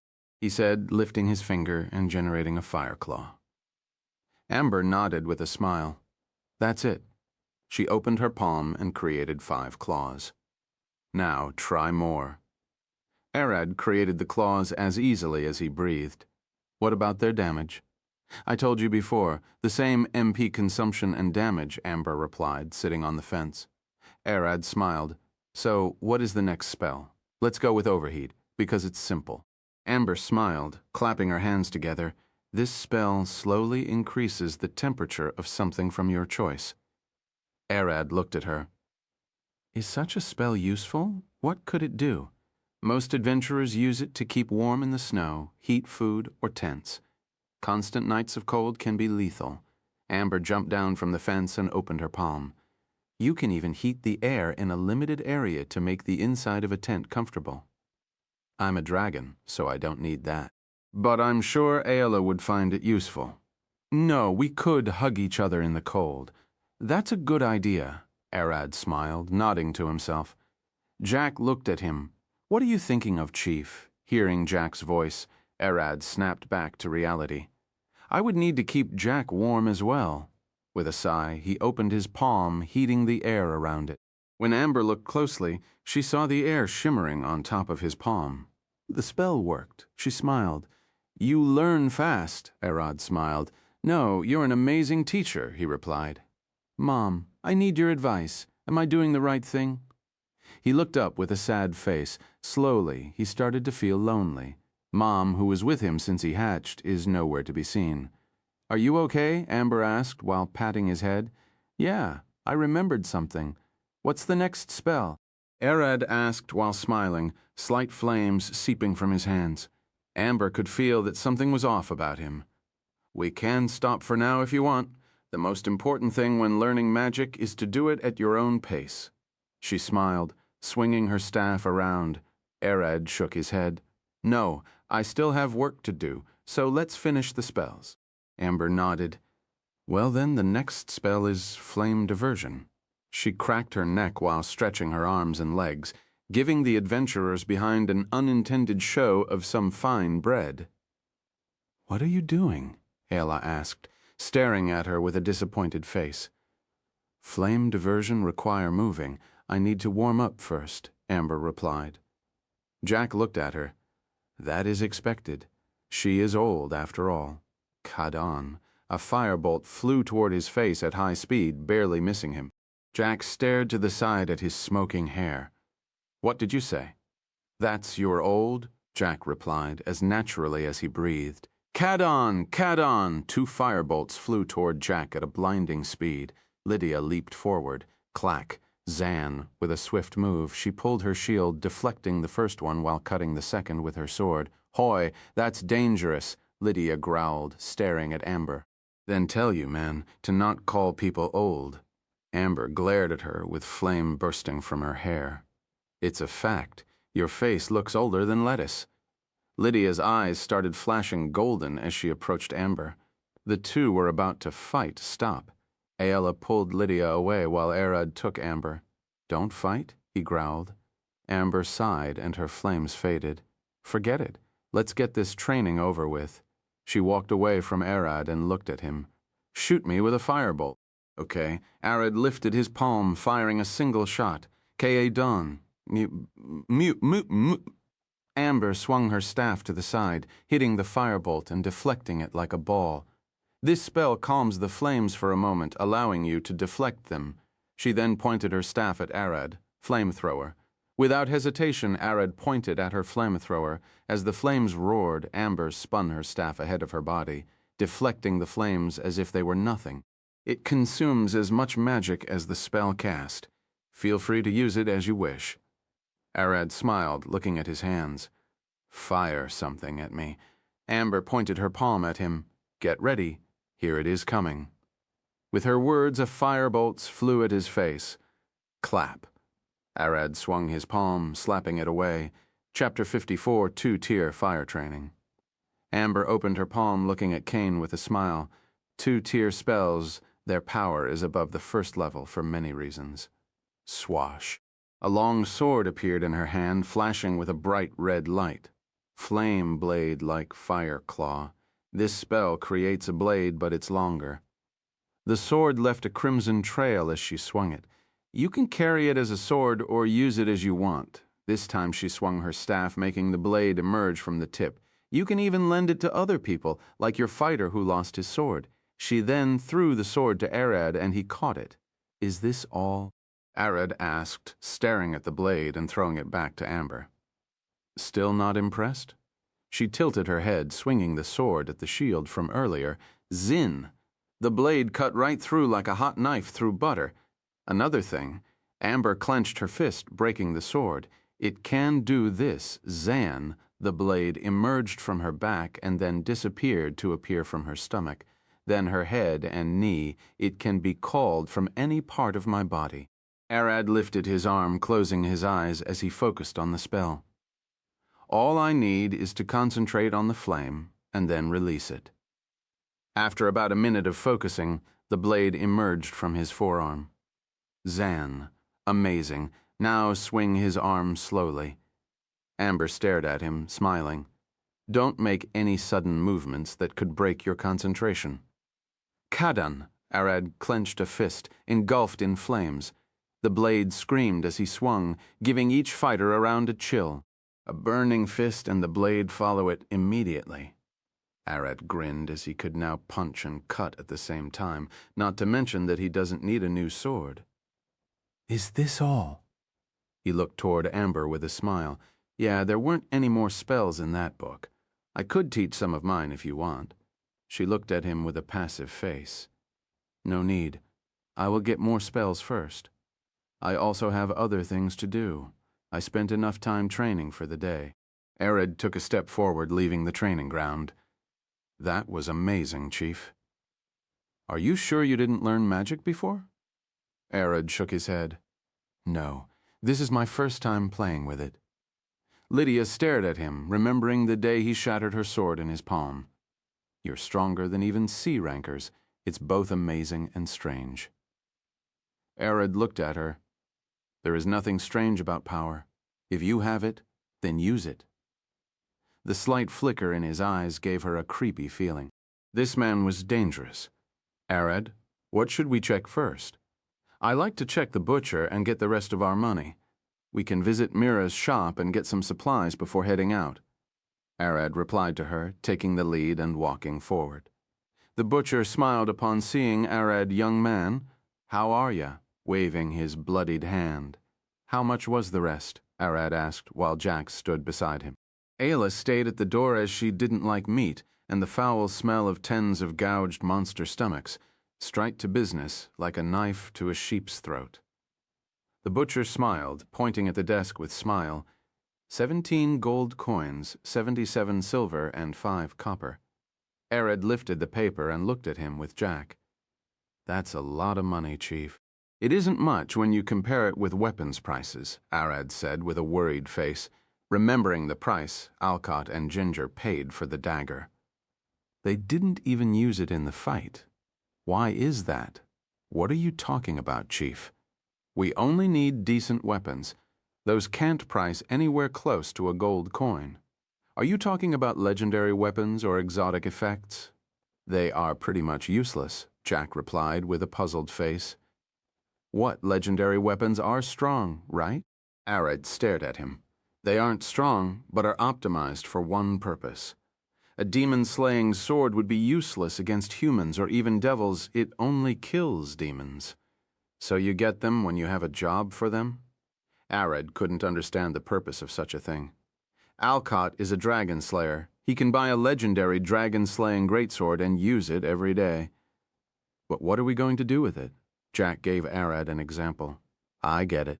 To us, it's a useless chunk of steel, while Alcott alone can put it to good use," Arad replied.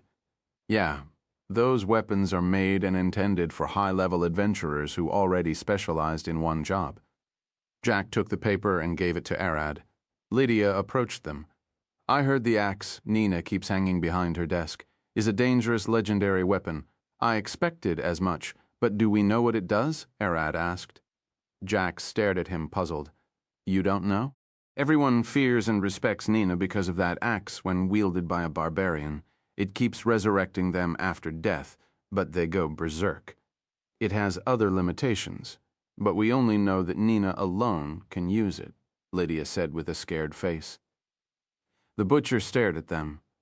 "I remember that day like yesterday. It was grim."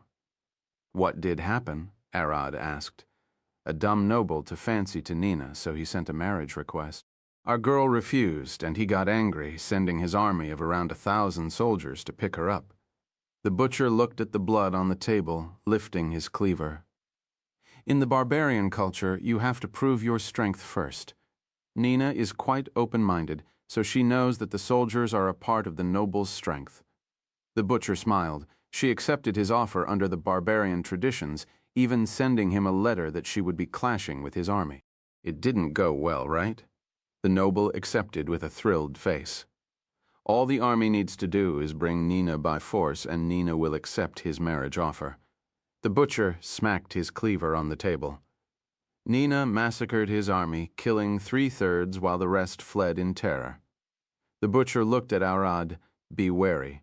Nina might seem loving and gentle as a receptionist, but the only one capable of slowing her down is Alcott." Arad made a mental note never to make Nina angry. "Let's go back," Lydia said with a smile. "All S ranks are monsters compared to us. It shouldn't be strange if Alcott is capable of the same." They all headed toward the guild hall, meeting Nina at her desk. "Here you go, the report from the butcher," Arad said with a smile. "I will add it to your account, or do you want to take some?" "Put 15 gold coins in the account and give me the rest," Arad replied while thinking. "Can I ask you something?" Jack grabbed him. "Don't ask her. She might not like it." Arad looked at him. "I have something else in mind."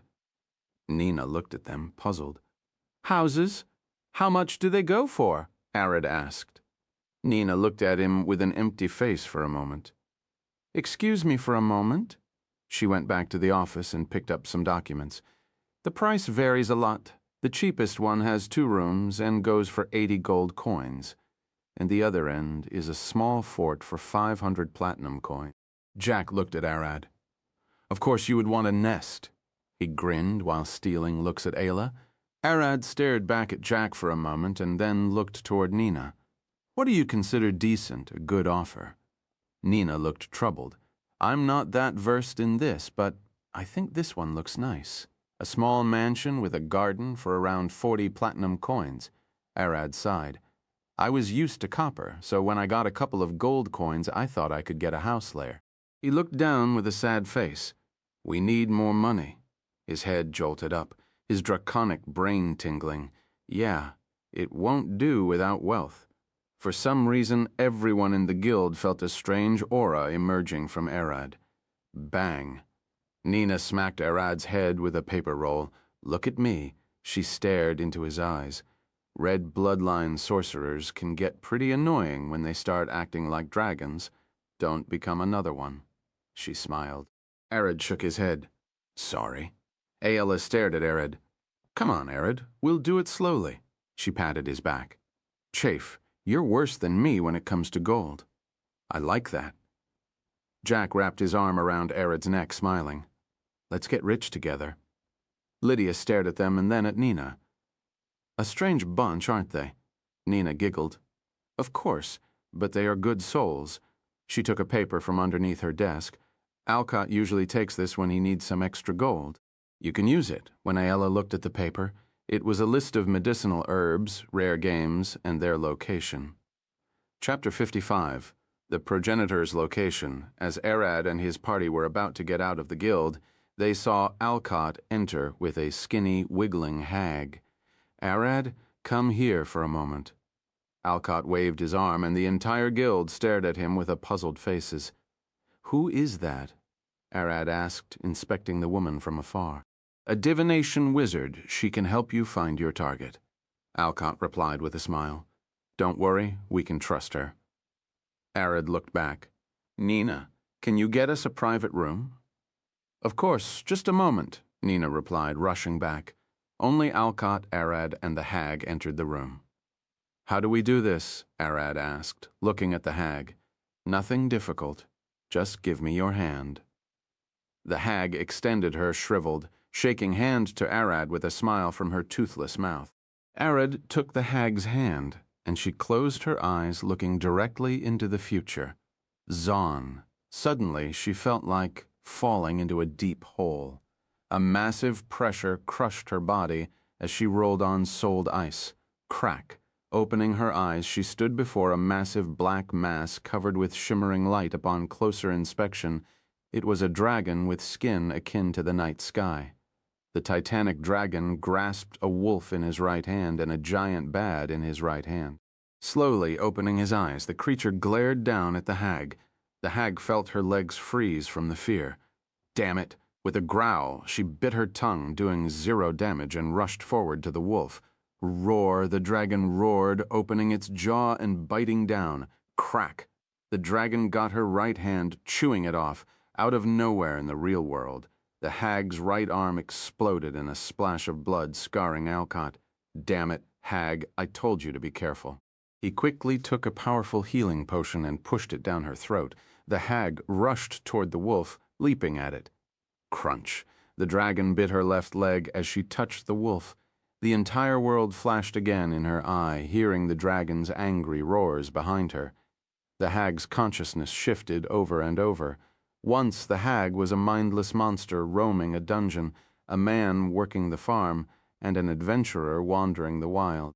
The sequences kept shifting till she saw him, a jacked werewolf, holding a church's bell with his right hand, howling under the moonlight. Found him. As the hag smiled, a massive crack emerged in the sky, and the dragon from earlier flew in, roaring with flashing purple eyes. Ah, shit! The hag immediately waved her hand, escaping back to reality. Bam! When Arad opened his eyes, he saw Alcott chugging potions down the hag's mouth as she bled from her lost right arm and left leg. What happened? He gasped. The hag pushed Alcott's hand away, staring at Arad. Don't worry, kid. This is to be expected, or to say I knew it was a possibility. What? Alcott here told me to be careful inside you, she smiled.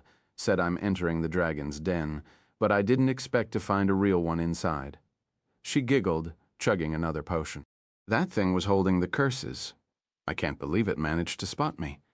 I should invisible to your mind, the hag looked toward Arad. I told her about your draconic nature. She knows about Ginger and me as well, Alcott said, explaining that she was the one who divined him before. That has to be Mom. She must have seen you as an intruder and wanted to eliminate you, Arad replied. Your mother? Alcott gasped. Is she a diviner? Because otherwise, it should be impossible to spot or hurt me like this. The hag explained. I don't think she is. That was just her will. The one inside me isn't my true mother, but a part of her consciousness. Arad looked at the hag.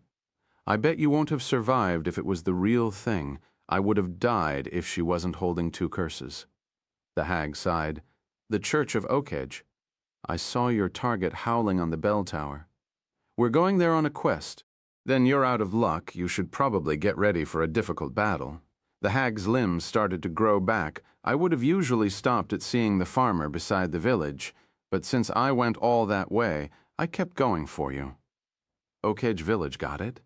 Do you know how strong the progenitor is? Arad asked. I can't tell, but he looked as jacked as Alcott in his prime. She sat, leaning back on the couch. Be careful, little one. She smiled, falling asleep. Alcott stared at her for a moment. Rest well, Chai Baba. He then turned toward Arad. I will follow you after I finish a few things here. Don't engage the beast before my arrival. Can't you go with us, or should we wait for you? Arad stared at him. No, you must go. Alcott shook his head. It would be worse if the two of us stayed here, Alcott said with a smile, feeling a sharp tingle under his teeth. Is there a way to kill him? An easy one. Arad looked at Alcott with a smile. There are two ways to have an advantage against a werewolf. The first is silver weapons, preferably ones forged under the moonlight, Alcott explained. But your fire magic should be just as effective. Arad nodded. And the second one? Sex. Werewolves are lusty monsters, but they lose about a quarter of their strength after the deed, so you can try and get that, Alcott explained. That's unexpected, to say the least. Arad scratched his head. True lycanthrope pass their genes to their children. That is why after the act they lose some power. So they gave that quarter is sent with their seeds. Arad started thinking. I heard there is Distract, specializing in that. Can I hire someone? Alcott shook his head. No, werewolves' mating is violent. No woman will subject herself to that willingly, unless she really likes the man, and the same for him. No werewolf would resist the urge to chew a woman's head if he didn't really love her. That's a lot of talking about living with a monster. That's why werewolves are always associated with romance in folklore. The love between a progenitor and his mate is nothing but unbreakable, Alcott said with a serious face. Is there anything else I should know? Arad asked. He should have sharp senses all the time and regenerate at night. You better arm your party with silver, and especially silver bombs. Alcott took a small ball from his hand and threw it to Arad. It's filled with silver dust and explodes 3 seconds after being lit. Use it on the beast when he is injured if you fought him before my arrival. Alcott smiled, throwing a small bag at Arad. Inside the bag, Arad found a bunch of the bombs. Thanks for your help. Arad looked toward Alcott. Don't mention it. Arad left the room, regrouping with his party as they headed toward Mira's shop. What did she say? Jack looked at Arad. Arad looked back at him, shifting his glance at Lydia. The progenitor is in Oakedge. We might clash there. All of them froze in one place. Lydia's face paled. The beast is there? Should we call the mission off? She is right. It's too dangerous to go just like this. Ayla stared at Arad. We have to plan first. They are right, Jack added. Arad shook his head. Alcott will follow us after he got some things done. He stared at them. The mission will not stop, even if I had to go alone. Arad didn't care as much about lifting the curse as he wanted to bring Mom back. What are you talking about, Chief? Of course I'm going with you. We need to get a few things ready first, Jack patted his back. Like what? Say goodbye to my sister, he smiled. Can we meet her immediately? She is close. Jack pointed toward an alleyway. Of course. They followed Jack for a few moments until they heard a man's scream. Agrai! Looking into the darkness, Arad recognized him. Isn't he that weird elf we saw before? He looked at Aella. Yeah, the elf who explained the feat to his party, she replied. Jack looked at them. Do you know them? No, just saw them from afar. Sister Arad shouted, and two red-yellow flashes in the darkness. Thud! Thud! From the shadows, a red-skinned, horned woman with a long tail walked out, pushing the eld down, stepping on him like a carpet. Behind the woman, a human and a barbarian emerged, helping the elf stand. Jack, who did you bring this time? She looked back at the elf, spitting by his side. This one you sent kept lusting over my legs. Come on, sister, he's the only one. Is their job any good? Jack smiled, and his sister scratched her head. Enough for me to put with this pervert. I quite fancy Gug over there. She pointed toward the muscular Gug behind them. I came to inform you that I'm going on a dangerous quest. We're hunting a werewolf. Jack scratched his head. Chapter 56, Ultra Heavy Bow.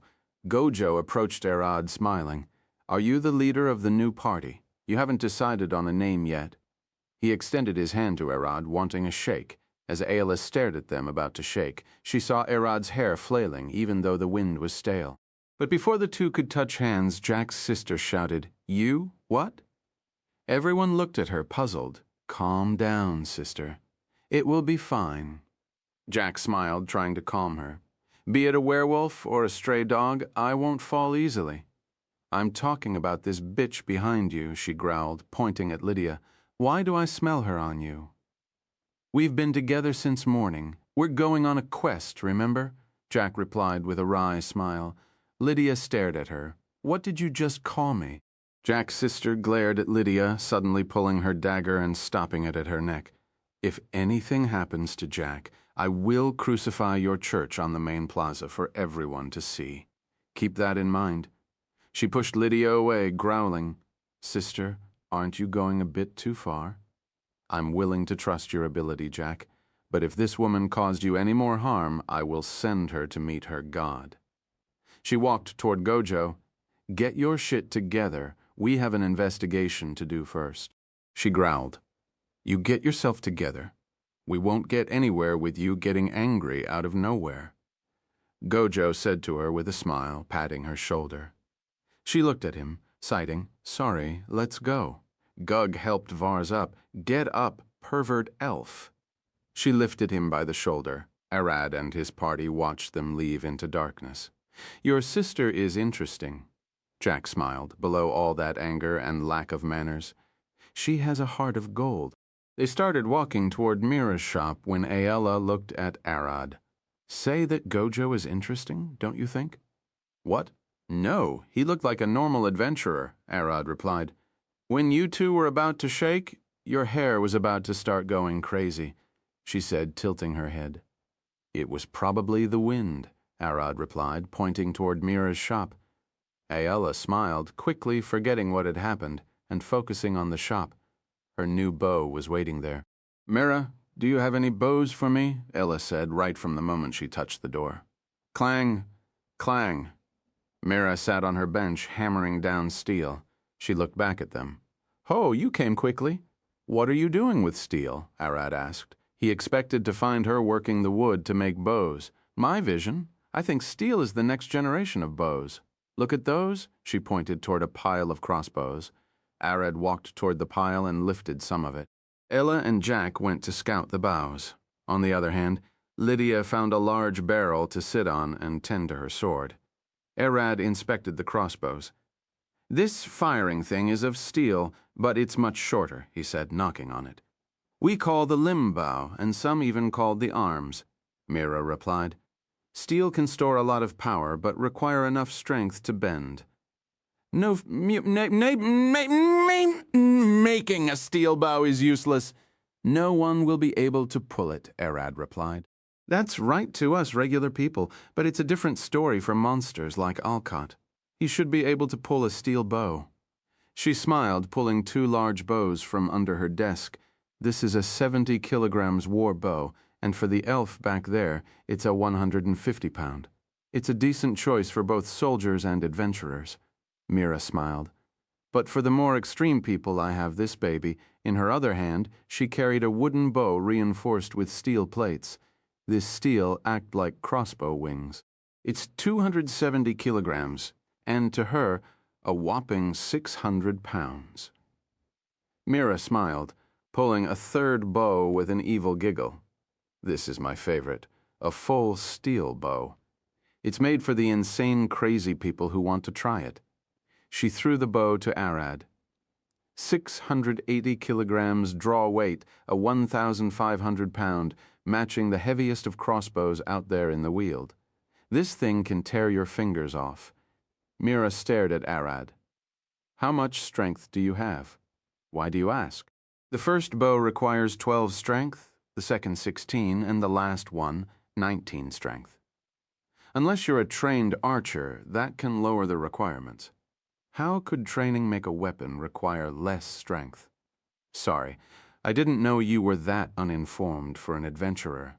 Mother must have been wrong about your skill. Mira stared at him with a sad face. Strength is the average capability of your body, that strength of all muscles rounded to a midpoint. Mira approached her anvil. I can't lift this one as I have a strength of 9, but I can bend this metal rod since I'm used to doing it. I still don't get it. I have special muscles trained. That won't affect the average of my strength that much. Mira pointed toward Ayala. Come here, test these, Ayla heard her and came hopping. What are those? As you can see, they are bows I made. Give them a try with Arad. Mira smiled. Arad lifted the regular war bow and pulled its string. It's heavy, but I can pull it off. He took a deep breath, giving it to Ayala. Ayala looked at the bow for a moment, pulling the string to her chin. It's a decent bow, but do you have something heavier? She said, with a smile, looking at the bow on her back. It isn't much of an upgrade, you see. Try the second one. Mira throws the bow to Arad. The moment Arad started pulling the string, his face turned red as he strained his neck and shoulder muscles, finally pulling all the way back. Damn, this one is hard. Ayala, you might hurt yourself. Don't try it? Arad panted, looking down and catching his breath. Ayala lifted the bow and easily pulled it back. This one is amazing. I can feel it in my back. Arad stared at her shocked. How you have lower strength than me. I can't carry heavy things or wear full plate armor, but I can pull a bow I have trained specially for this one. Ayala was an archer, having an overall low strength, but only her archery muscles are fully developed. I still can't wrap my head around this. Arad sighed, sitting on a barrel. Chief, let me explain it easier for you. Jack approached him with a smile. As a humanoid, we have hundreds of muscles. The strength you have is average for them. Jack smiled. Let's say we have 100 muscles, all at 10 strength. That would give us an average strength of 10. Arad looked at him, and if 10 muscles had 20 strength, let's call them archery muscles, that would result in an average of 11 strength. Jack looked at Ayala. She might look soft, but I bet she would pull that steel abomination of a bow. Ayala picked the last bow, took a deep breath, and pulled it all the way. Ho, you pulled it? Mira started clapping with an excited face. Ayala looked at the bow with a thrilled face. This thing is a beauty. How much is it? Mira waved her hand. It's free. Free. Just advertise for me bit between high adventurers. She smiled. I only want you to tell them you bought the thing from me. Ayala switched her bow immediately. This one served me well. You can take it. She handed her old bow to Mira. Don't worry, I will repair it and hang it on the wall. Mira smiled, taking the bow behind her bench. Seeing all this, Jack pulled a short bow and showed it to Mira. Can I have this one for free as well? No, she got it for free for being my first customer of the new bows. Mira pulled a chair and sat on it, flipped, the back facing the front. I did intend to start dabbling in magic weapon creation, specifically short bows and one-handed crossbows. I might give you a free one then. Mira smiled. Good. Jack celebrated. Got me a deal, Arad smiled. Then off we go. Thanks for everything, Mira. He turned around, but she rushed to grab his shoulder. Wait, is there anything you need? Arad asked, looking at her face with a puzzled face. Mother said, I need to make something for you, so I got you this. She handed him a long leather thing from her desk. What is this? A mage's chest belt. You can hang your spell book at your side, several potions, and even carry your staff on your back. She helped Arad wear the belt. I also reinforced the inside of the belt with some steel plates. Arad smiled. Thank you. How much is this? Is everything in your head about money? Mother will hang me if I got payment for this. Go. She spun Arad around, smacking his back. Chapter 57, Ambushing the Dragon Ardoom. After leaving Mira's shop, Arad and his party passed by the market to get supplies and food. They even returned to the blacksmith to buy a few silver weapons, which cost them a lot. Lastly, they stopped by the stables to rent a carriage to Oakedge. How long will it take to get there? Arad looked at the driver as he saw him pack lots of rations. The man looked back at him. 2 days I will have to get back, so it's 4 for me. He smiled. The village there has a food shortage after the winter, so I don't think resupplying there will be an option. Arad looked toward Jack. Isn't this a problem? No. I packed enough for a week, and even if we needed food, we could always hunt and forage. Jack replied and then stared at Arad with a smile. Do you even eat that much? Arad looked into his stomach. He still had a lot of salamander corpses inside. He might even last a month with all that food. I don't want you to starve me. You're thinking of Ayla, aren't you? Jack smiled. You can't have her lose weight, do you? Smack. Lydia approached Jack from the back, smacking his head. Get back to work. Ayla approached Arad. Most of our rations are salted meat and dry bread. I would be foraging as we move. She smiled. We elves won't starve as long as we have access to a forest. Is that so? Ayla approached Arad, whispering in his ear. This is a secret most elves don't talk about, but we can eat grass like sheep. As long as there is greenery, we can survive. Eating grass? You also eat lettuce and spinach? It's the same for us, she replied, hopping into the carriage after loading everything. After a few hours of quiet traveling, the 2 horses drawing the carriage started to get nervous. Look at how beautiful he is from the crypt forest of Clog. The green dragon watched Arad through scrying magic, smiling in amusement, with its tail wiggling. The dragon lifted his head and growled. Do it? Show the kid the harsh reality of the wilds? But Mistress Clog? He's still young. What if he died? An old humanoid lizard gasped, bowing before the dragon. You kobolds agreed to serve me in exchange for protection. I don't remember giving you the right to suggest anything that isn't related to your well-being. Clog glared at him. Your people aren't going to be harmed by this, so do it. The kobold bowed. As you order. He stood waving his wand and causing the crystal orb Clog used to watch to glow attack him, winged one. The old kobold growled as Clog smiled. Swoosh. Arad started to feel something was off. The hair on his head stood as a shiver ran down his spine. Something is coming. Ayla stood staring at the carriage's ceiling. Arad leapt out toward the driver's seat and stared at the sky, lifting his staff. The driver panicked, spotting a small black dot in the blue sky. Is that a bird? He gasped. It's too big to be a bird. Drive into the trees now. Arad shouted, the tip of his staff flashing red. Firebolt! Firebolt! Firebolt! Firebolt! Firebolt Ella jumped above the carriage as Arad's spells flew toward the beast, pointing her bow at the sky and shouting, A griffin! It's after the horses! Bam! She released an arrow from the steel bow. The ferocious avian carnivore with the muscular body of a lion and the head, forelegs, and wings of an eagle dived down, pulling its wings together to accelerate as well, minimize the exposed area of his body. Newell, neat. Arad's spells missed while Alla's arrow bounced right off the monster's rock-hard beak. It's a trained one. Alla pulled another arrow, Lydia leaped forward, swinging her sword, cutting the horses loose and smacking their back with her scrappage. Run into the forest, feeling the hit, the horses freaked out, running away. Bam!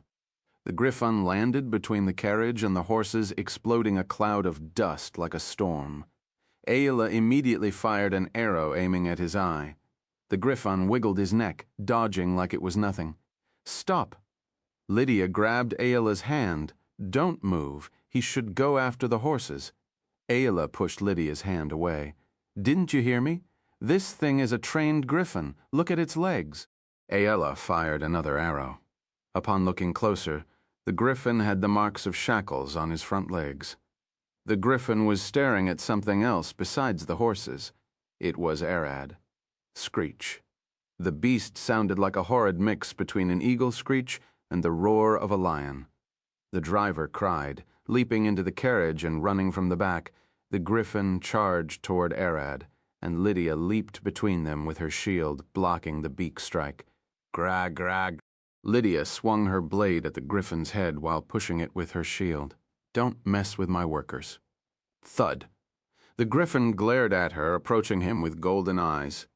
Go, whoa, whoa. The beast tilted his head as if confused and suddenly swung his right claw, smacking her toward the trees.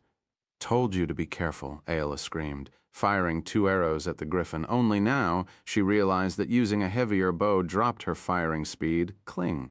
Jack, who was supposed to be in the carriage, appeared behind the Griffon from the bushes, pulling a steel string with a smile. The wire tied the Griffon's 4 legs together. Jack wanted to trip the beast. The Griffon pulled his leg, straining the wire and pulling Jack like a doll. Jack! Lydia shouted, rushing to catch him before he hit the trees. That was risky. What if the Griffon attacked you? Lydia glared at him. Jack didn't have heavy armor or any skills to defend himself. Hee. Jack giggled. All worry, but no balls. He smiled. What? Lydia stared at him. The Griffon's vision blurred as he stumbled for a moment. It was then that Lydia noticed the white goo on the wires, cognitive, unbalanced material. It's a toxin, Jack replied. Kill him now. Ayla and Arad charged at the monster. She fired 2 arrows at his face while Arad swung a fire blade at him to end it all, just before the hits could get him. The Griffon flapped his wings, causing a massive dust storm. Bam. The Griffon leaped forward, biting Arad by the head and grabbing his shoulders with his claws. Arad felt his neck crack. I will transform, there is no other choice. But before he could do it, his body felt weak, and his vision blackened. Flap! Flap! Flap! The Griffon flew away with Arad, quickly escaping Ayla's range. Give him back, Ayla shouted. Why isn't Arad transforming? She thought. She then glared at Lydia, and the driver, Arad, would have transformed. Damn it, Ayla growled, running after the Griffon and climbing a tree. Ayla, where are you going? Lydia shouted at her. Ayla turned her head with her eyes glowing green. Hunt that thing. Lydia took a deep breath. They need to calm down. The Griffon is heading in Okedge's direction. We should follow our plan. 2 days is enough for Arad to die, Ayla growled. Don't worry. Chief has more strength to spare than us, Jack replied, glaring at her. Ayla scratched her head. Arad is a dragon, so she needs to calm down. Driver, get back to your seat, Ayla shouted, leaping from the tree to retrieve the horses. No way, I'm going back. The driver gasped. He didn't want anything to do with such a monster. Wash! An arrow blazed across his face, taking a chunk of his ear. Didn't you hear me, human? Ayla glared at him. Her blood started boiling. It wasn't just the contract between them. She started wanting to stay by Arad's side. Lydia had to intervene. Listen, she said, looking at the driver.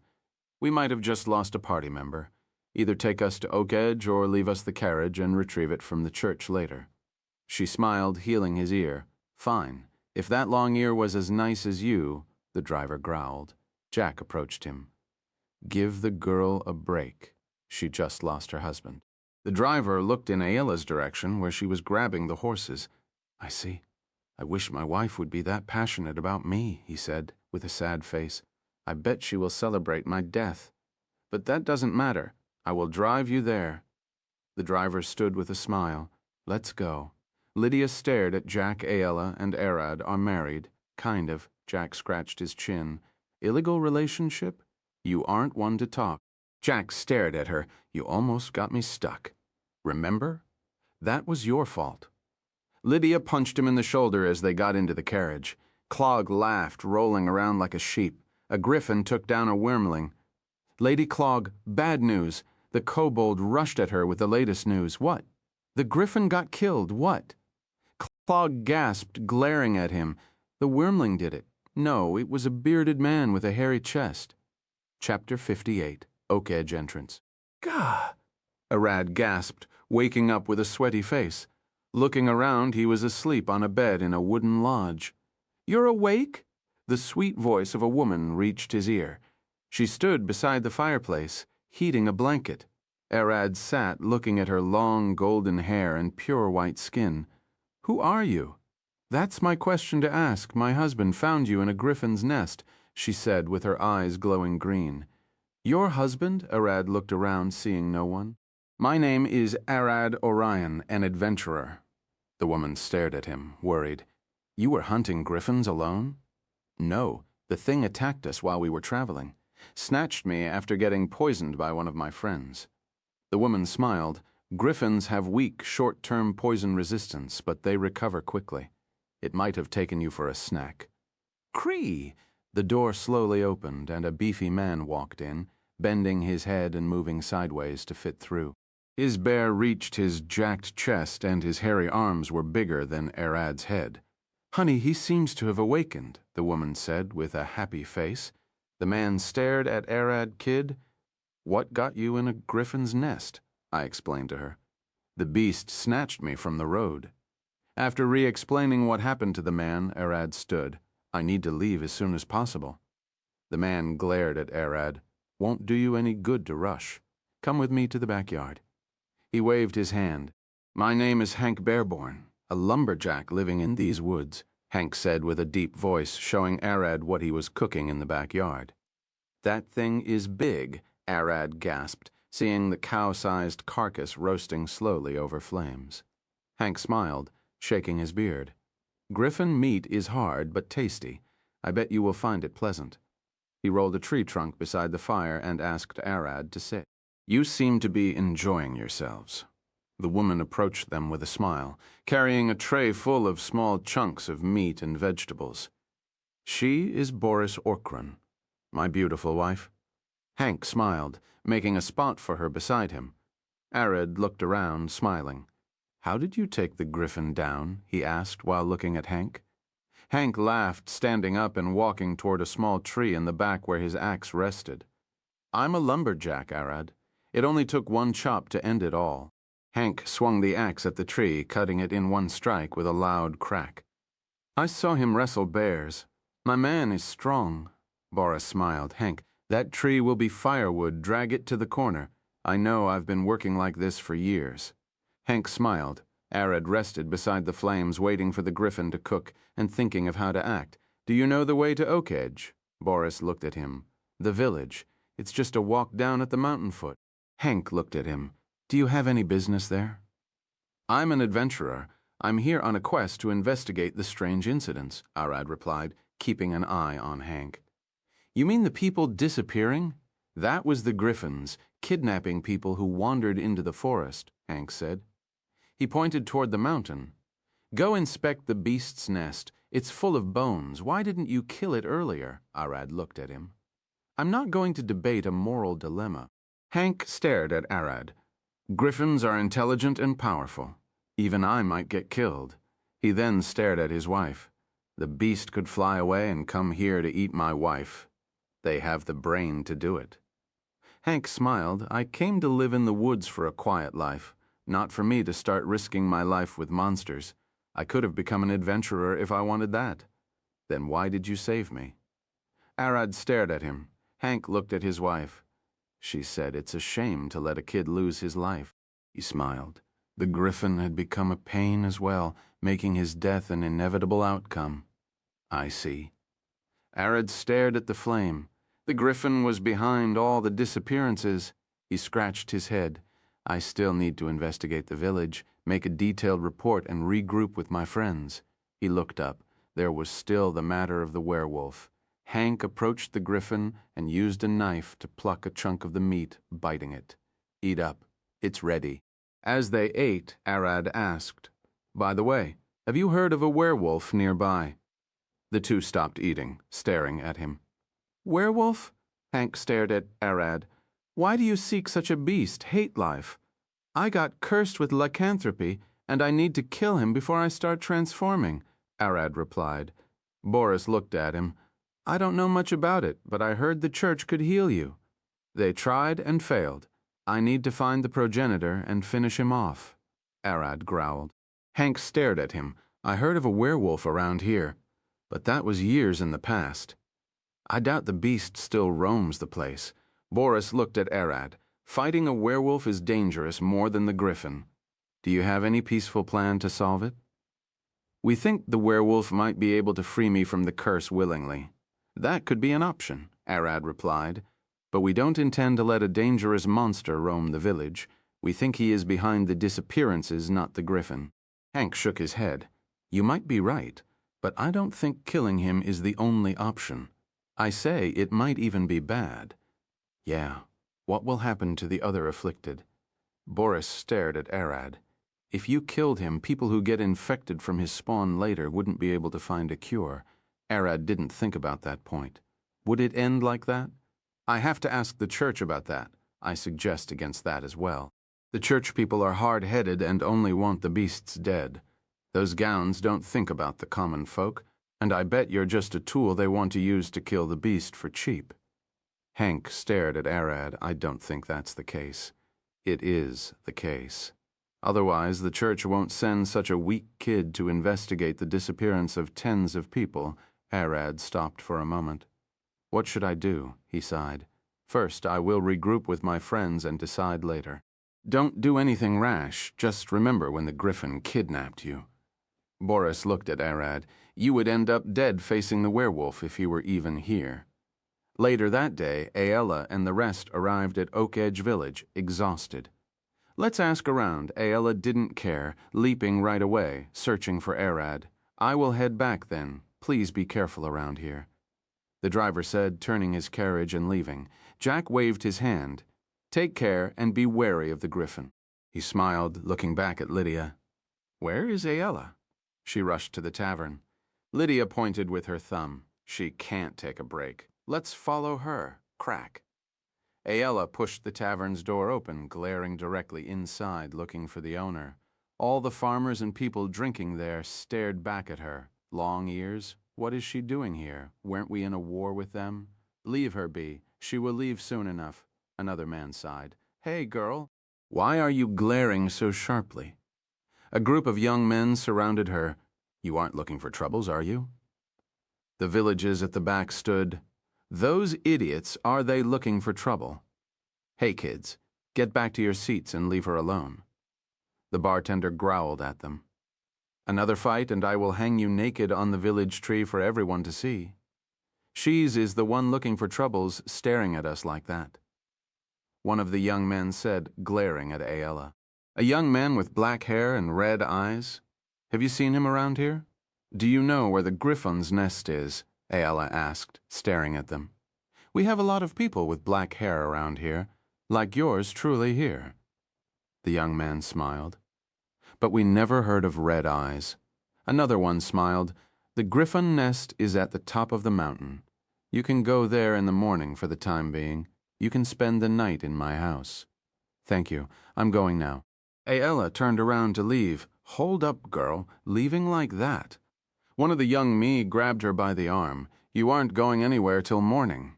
"No, swash, clang." The bartender grabbed a soot-filled old pan and threw it, smacking the young man in the head.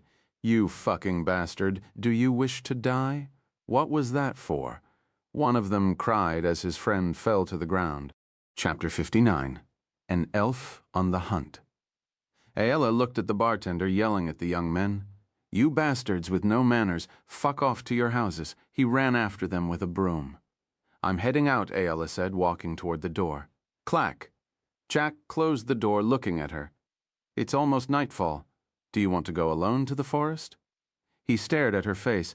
Arid can survive, you know that. No, he can't, and I'm not taking chances. Ayala glared at him. Move away.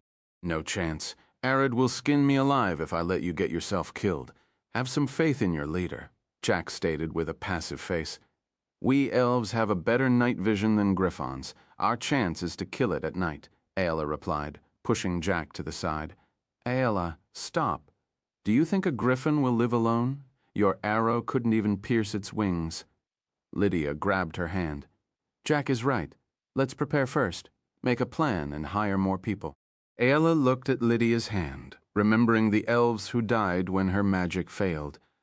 I can't add Arad to them, she mumbled. What did you say? Lydia stared at her. Arad saved me twice, risking his life. Ayala looked at her with a smile. I'm going after him.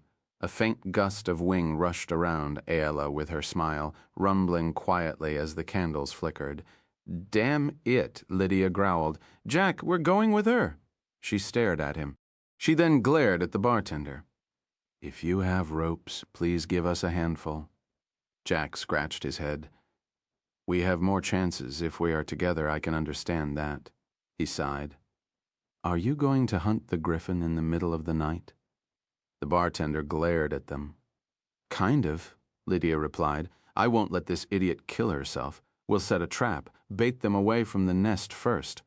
How do you intend on doing that? Lydia stared around. Griffins love horses. We'll bait them with horse blood and one of our mounts. We will buy time for her to grab Arad. One of the farmers stared at them. Use my field. It's close to the mountain, and I didn't plant this year. He stood. There is a small cave to the east corner hidden behind the bushes. You can use that to hide. The bartender handed them the rope. You will lose the horse. The choice between a teammate and a horse is obvious, Lydia replied. It's our only way to avoid multiple deaths, Lydia replied as they walked outside. Under the sunset, Jack stared at the mountain. We'll head for the field and set the bait, but the griffins might not scout till the morning. We have to bait them in first. Leave that to me, Ayala replied. I will use wind magic to carry the scent to their nest, and when they catch and fly away, I will pull Arad right away. Then all we need to do is make sure the griffins don't catch up on the plan and turn us into their next meal. Sweet. Jack smiled, looking at the two horses. One of you lads is going out tonight, but it's for a great purpose. Should we set to protect the horse? Lydia said, looking around for a blacksmith. How? Ayala stared at her. The griffins have great sight. They will fly back to me. No, they're all arm. We won't fake it. The horse will stay as the bait, but we will protect it as anyone would. Lydia smiled. We'll attempt to kill if it was only one. Let's get to work. Lydia and I will prepare. You got ready to save Arad, Jack said, and Ayala nodded. Thud, thud, thud. Ayala rushed across the forest, leaping from one tree to another. She kept focused on the mountaintop and looked for any large nest. Arad, please be safe, she growled, holding her bow tightly. Crack, she heard something. The sound of branches trampled. Thud. Ayala stopped, staring down from the thick leaves. Bandits? Several men in rusted armor sat around a fireplace, roasting a few rabbits as they drank. This village is shit, and no travelers, no merchants. The fuck do they live? We need to move, otherwise we will eat rabbits for the rest of our lives. Another man growled. Thee, the moment the man stretched an arrow stuck between his eyes. We're being attacked. The other men screamed, hiding behind their shields. The arrow came from that direction. Be careful. Hustle. Hustles. As the leaves danced, an arrow came from the other directing, blasting a hole in the back of one of the bandits even though he wore a helmet. Shit, did you hear that? That wasn't the sound of a bowstring. It sounded like a fucking crossbow. One of them growled, turning around and shooting an arrow at the leaves for a moment, spotting two green eyes glaring at them. Bam. Bam. An arrow flashed, striking the bandit's one and hitting him in the throat. It deflects his arrow. Be careful. We aren't facing a normal agra. Before he could finish, Ayala's second arrow took his eyes, and the third killed another man. Hide, they are picking us like rabbits. The bandits curled together, forming a small shield fortress to protect themselves. Thud, thud.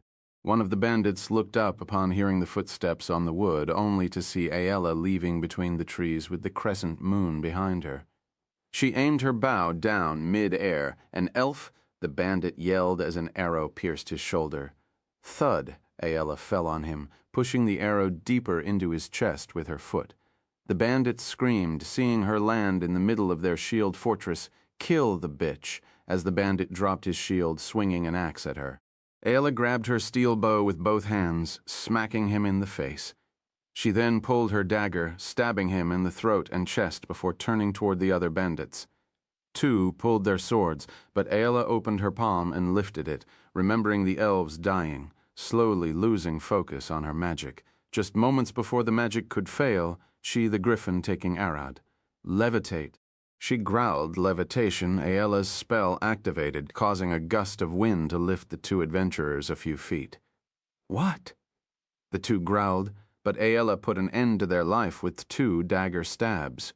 When another bandit attempted to grab her from the back, Ayala slipped away and pulled her bowstring. Bam! She forced him to eat an arrow. You long ears! A bandit swung his sword at her. Clang! Ayala attempted to block with her dagger, but he was strong enough to disarm her. Ayala used her two other hits to blind and break his windpipe. All of those ruffians aren't as fast as her. I might not be strong like Alcott to finish them in one hit, but they aren't strong enough to hold me. She killed another two in the blink of an eye. Why are you attacking us, you bitch? The bandit leader growled, glaring at her from under his full-plate helmet. Griffins don't wander too far from their nest. Why was it a whole day trip away? Are you the ones who trained it to hunt caravans and travelers? Ayla said, staring at him with a cold eye. We don't know anything about that monster. The bandit leader growled, rushing at her with a sword swing. Swash. Ayla dodged his attacks. I don't care. You will never tell the truth anyway. Clang. With a single swift move, Ayla smacked him in the head with her bow, rattling his skull. When the man stumbled back, trying to regain his balance, Ayla jumped above his shoulders. Before he knew it, she slipped her bowstring under his helmet. Shit, he growled, seeing his end. Ayla twisted her bow, wrapping the string around his neck. She then pulled the bow, divorcing his head and torso. What makes our archers better than you humans? We can fight in melee with our bows, Ayla said, glaring at the leader's twitching corpse. After finishing all the bandits, she inspected their temporary camp for arrows and money, and she even found a map detailing the Griffon's patrol routes. As I thought, even if they didn't train the Griffon, they must know how to avoid them living in this area. She grabbed the map and gave it a quick read under the firelight. 2 griffins, a male and a female, expecting the youngs in the summer. They even heard their scream this morning. Something must have happened. She drew a route evading all of the Griffin's patrols. With this, I can sneak in and pull Arad out without risking the beasts finding us. She smiled, rushing away toward the nest as Jack and Lydia were getting the trap ready. They heard someone call them. Jack, Lydia, what are you doing? When they turned, it was Arad walking out of the forest. Chapter 60. The Hunter Becomes the Hunted. Arad stood there, staring at Jack and Lydia. What are you doing? Jack looked at him blankly for a moment. Ayla went to bait the griffin. So it comes here and so she can save you. Arad lifted one hand. Hank only killed one. Its mate should come at night, he said. With that realization, Ayla is about to face a pissed-off griffin. I need to get to her. Arad turned around without thinking. Hold up, we'll go with you. Lydia grabbed him. Arad looked back. He can't let Lydia see him transform. You two stay here. Do whatever you were doing earlier. He then stared at Jack. You know what I mean? I count on. Jack smiled. Got it, Chief. Shout if you need us to charge in. He grabbed Lydia. Let him go. You were against sending Ayla alone a moment ago, and now you turn around. Lydia stared at him. My take never changed. Chafe can be alone, and we cannot. He pointed back at the trap. "We follow the plan and kill the griffin here." "I'm counting on you." Arad rushed back into the forest, running as fast as he could. "Are you sure?" Lydia stared at Jack. "Even if he could escape, he must be exhausted." "I can't deny that I'm worried, but it is Arad we're talking about, and I have a gut feeling that he will survive." Jack smiled, walking back toward the horse and patting it. "You might live to see tomorrow." Thud! Thud! Arad ran across the trees, pushing pushes left and right. Vam! His body started blinking as he used Void Walk to teleport forward, gritting his teeth as his legs reached their limit. "I can't run faster." After just a few seconds, it clicked in his mind. "I'm not running the right way." His body vibrated, morphing into his draconic form. "This feels better. This is my nature." With each step, his body waved like a feline across the woods. Thud! Thud! Thud! One paw forward and one to the back. His claws dug deep into the ground, giving him support as the muscles of his wings pulled on his front legs. Arad's wings clung close to his back as he still couldn't fly, but his tail extended, shaking from left to right as he waved between the trees. It isn't enough. Faster, faster. It didn't take Arad long to reach his speed limit. He couldn't make sense of the pain slowly building in his chest. His teeth start aching and his shoulders tingle. There is a route paved across the forest which led up the mountain, but that thing takes a long time. Arad growled. "Gotta climb the cliff. Those claws of mine should hold." Arad took the impossible route, a straight cliff with very little to hang on. Just a blank board at the side of the mountain, where he is an easy target for aerial predators. Clack! Clack! Arad's claws sunk into the stone like hooks on wood, giving him a steady grip to pull his body up. "It isn't as easy as running, but I can do it." Arad growled, using Shadow Walk to leap from one big stone to another, aiming directly at where Hank said the griffin nest was. Back at the trap, Lydia and Jack stared at the sky, awaiting the beast's appearance. Natalie glowered. "Do you think it was the griffin picking up people around here?" Jack asked, hiding beside Lydia. "You're talking about my quest." She stared at him. "Probably not. Griffins usually don't attack humans for food unless they have a horse." "Ah, shit. I really don't want to fight a werewolf around here," Jack sighed. "Your leader wants to get him for a cure, right?" Lydia replied, looking at Jack with a smile. "That doesn't make him any easier to fight. Too much sense to sneak around. As a rogue, Jack hated anything that could spot him while sneaking, especially fast and agile creatures like werewolves, where he won't have much time to react. Look at you shaking. Can't you just set a trap?" Lydia stared at him with a teasing smile. "They can spot it most of the time. My sister hunted one before, and she almost died." Jack said she said the werewolf would pretend he was oblivious until she got close for a sneak attack to counter her. But they won, and she survived. Lydia stared at him. No, they failed, and sister lost a chunk from her left chest and left a nasty scar on her back. Jack sighed. From her words, that thing was a nightmare to deal with. "Then didn't you, Chief, wrestle two of them?" Lydia added, after getting taken aback by Jack's story. "Those are rabiesed werewolves." Jack looked at her. "They are rotten in the jar up here." He knocked on his head. "A sane one who can think and use tactics is far more dangerous."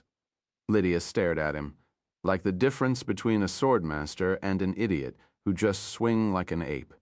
"Exactly."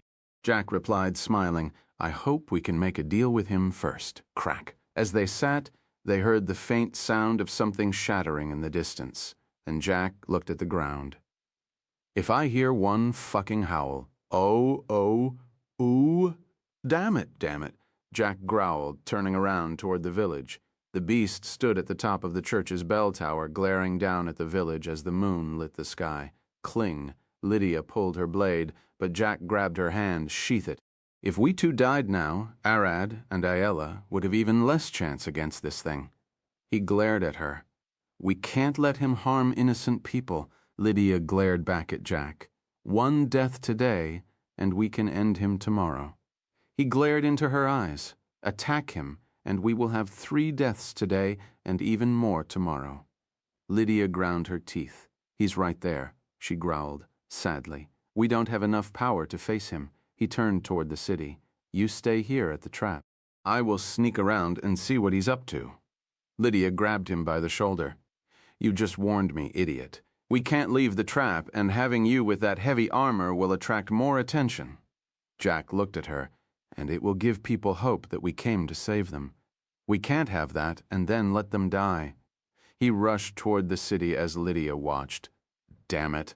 I should have brought more people. Crack. Ayla managed to reach the mountaintop, staring directly toward the griffin's nest that rested on a massive stone surrounded by trees. I'm here, and it's there. Ayla sighed, seeing the griffin's feathers on the nest. Is it sleeping? No, I smell blood. She started to get worried. Without waiting a moment, she opened her pouch, reaching for the blood bottle. Gust from Ayla's palm, a gust of magical wind blew, pushing the blood scent toward the nest. This should pull its attention. Ayla tucked the bottle back in her pouch and looked at the nest, waiting for the beast to move. But even after a minute, it didn't budge. Should I get closer? Ayla looked around, sneaking behind the trees. Touching the long grass could make a noise that alerts the griffin. She needs to be careful with each step. As Ayla circulated around the nest, she noticed the griffin missing a leg.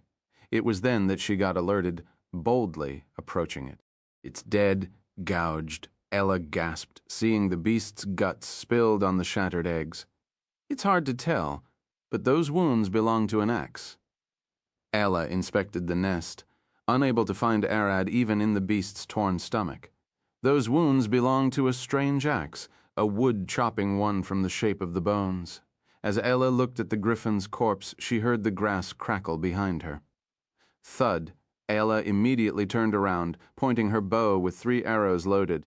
A griffin double the size of the corpse in the nest prowled behind her like a lion stalking his prey, keeping his eyes fixed on her with its wings tucked down. Gr, gr, gr, gr, gr, the beast growled, a deep crackle escaping its golden beak. Ayla pulled her bowstring, taking a deep breath. A male, was this his mate? She took a step back, and the griffin took one far wide than her. I need to get some distance. I would die before I knew it at this range.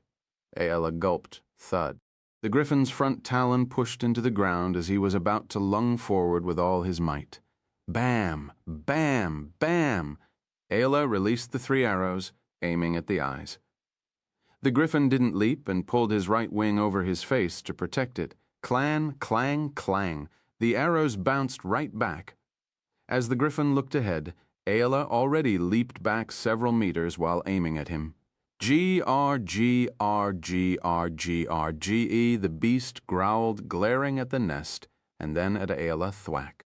In an instant, snapping his muscles in a single jump. The griffin charged at Ayla, closing the distance and swinging his right claw at her. Screech, with a screech of absolute rage and disgust, the griffin was out for blood.